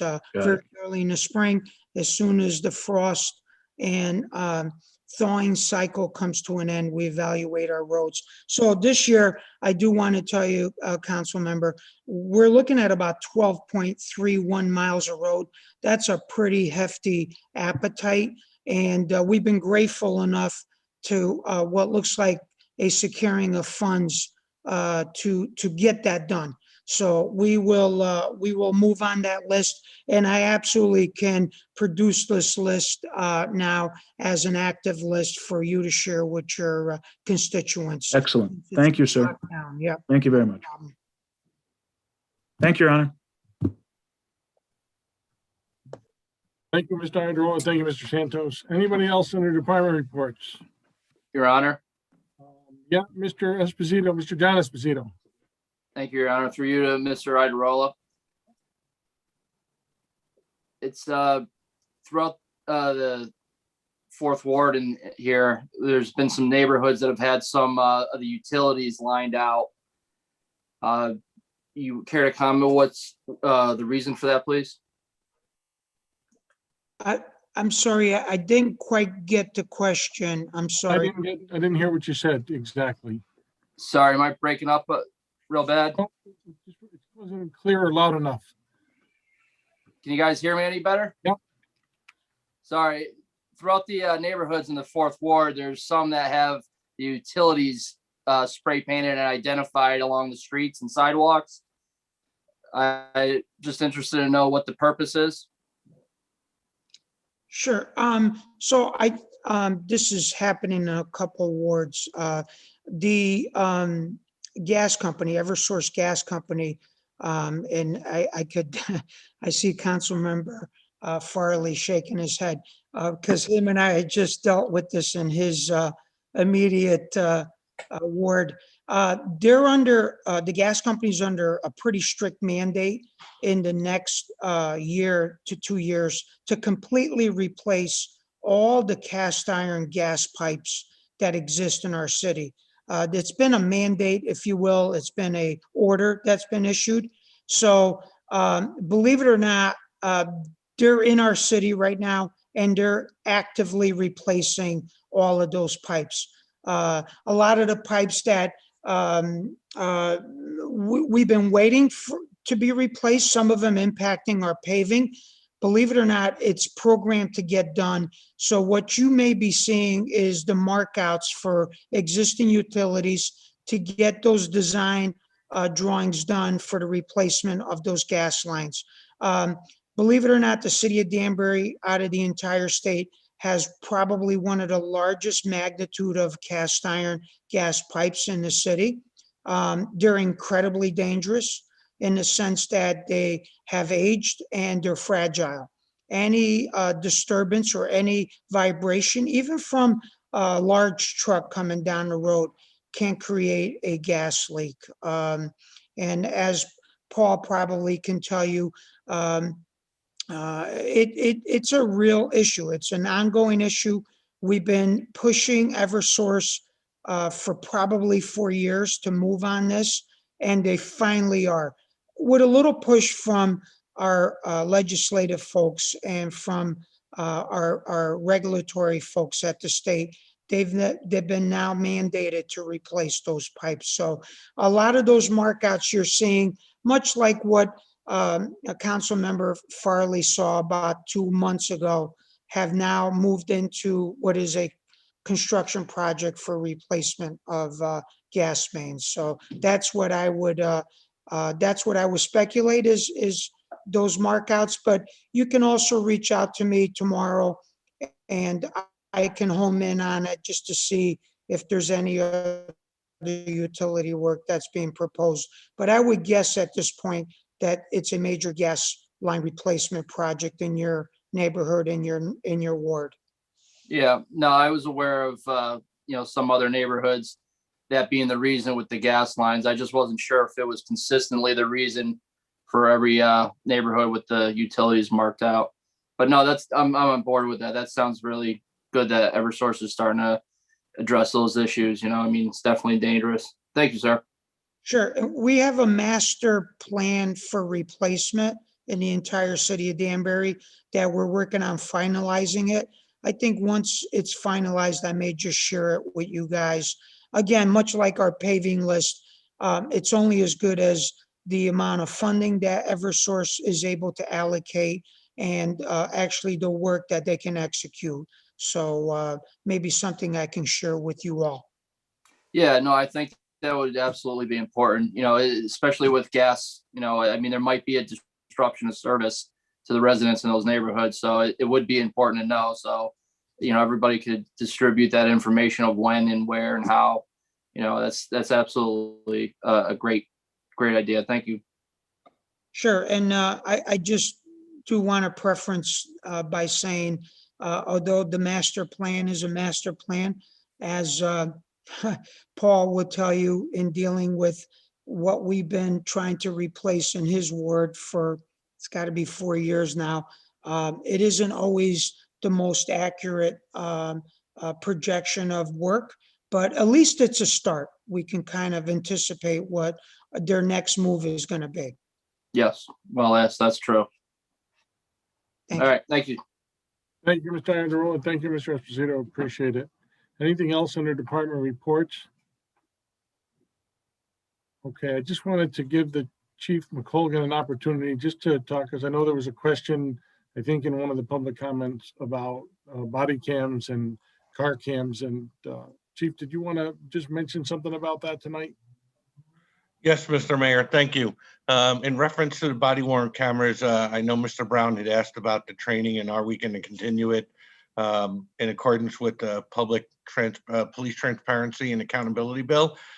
We did start looking into body cameras about 2 years ago, and with the help of David St. Hilaire, we found money for that because it's very expensive to purchase them and then store all that footage.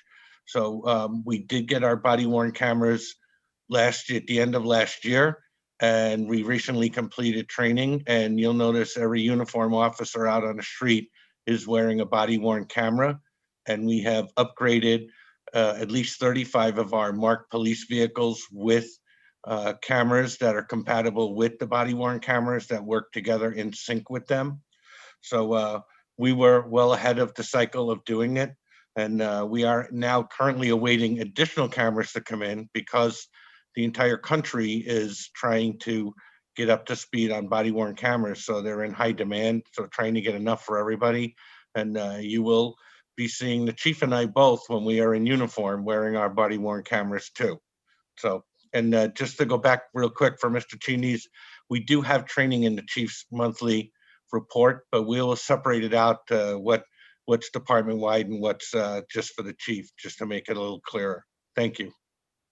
Chief, if I'm not mistaken, there was a problem with an original vendor for body cams about 2 years ago. There was some work done and then it sort of fell apart because the vendor, I think, failed to complete their contract requirements, and you guys had to switch midstream to a different vendor, if I'm not mistaken.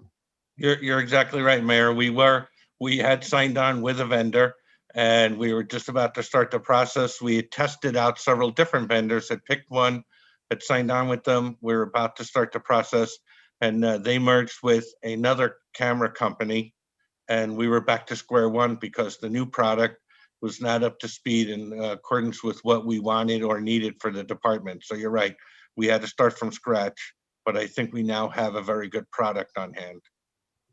Great, Chief. Thank you very much. I appreciate that. Any other comments under department reports? Seeing none, I'll try your minds. All those in favor of accepting the departmental report signify by saying aye or give me a thumbs up. Aye. Aye. Opposed? Anybody abstaining? Okay, seeing none. Mr. DiGiulio.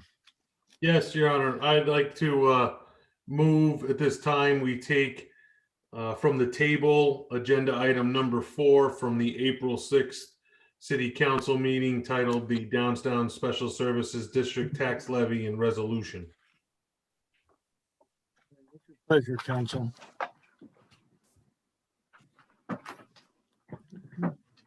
What's your pleasure, Council, on the Second. Downtown Special Services District? Mr. Levy. Second it. Excuse me, yes. I move to adopt the communication and the resolution approving the rate for the downtown taxing district. Second on that, Mrs. Camisa seconded that. Under discussion for the Downtown Services Tax District. Point of order, Your Honor. Yes, Mr. Don't we got to vote on taking it from the table? Oh, you know what? You're probably right, Mr. Cheney. So let's vote to take it from the table. All those in favor of taking the item, actually, do we have a second on taking it from the table? Yeah, I think Warren seconded it, Your Honor.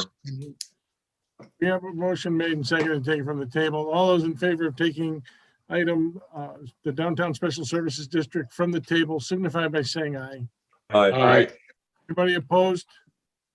Anybody abstaining? Okay, we'll go back to Mr. Levy making a motion to adopt the. I move to adopt the communication and resolution approving the tax rate for the downtown taxing district. Seconded by Mrs. Camisa, and now we're under discussion. Thank you, Mr. Cheney's. Any discussion on this item? Seeing none, I'll try your minds. All those in favor signify by saying aye. Aye. Anybody opposed? Anybody abstaining? Okay, folks. Thank you very much. I appreciate everybody's time and efforts to get through this budget season. You know, the David St. Hilaire and Dan Garrick and his staff do just a tremendous job.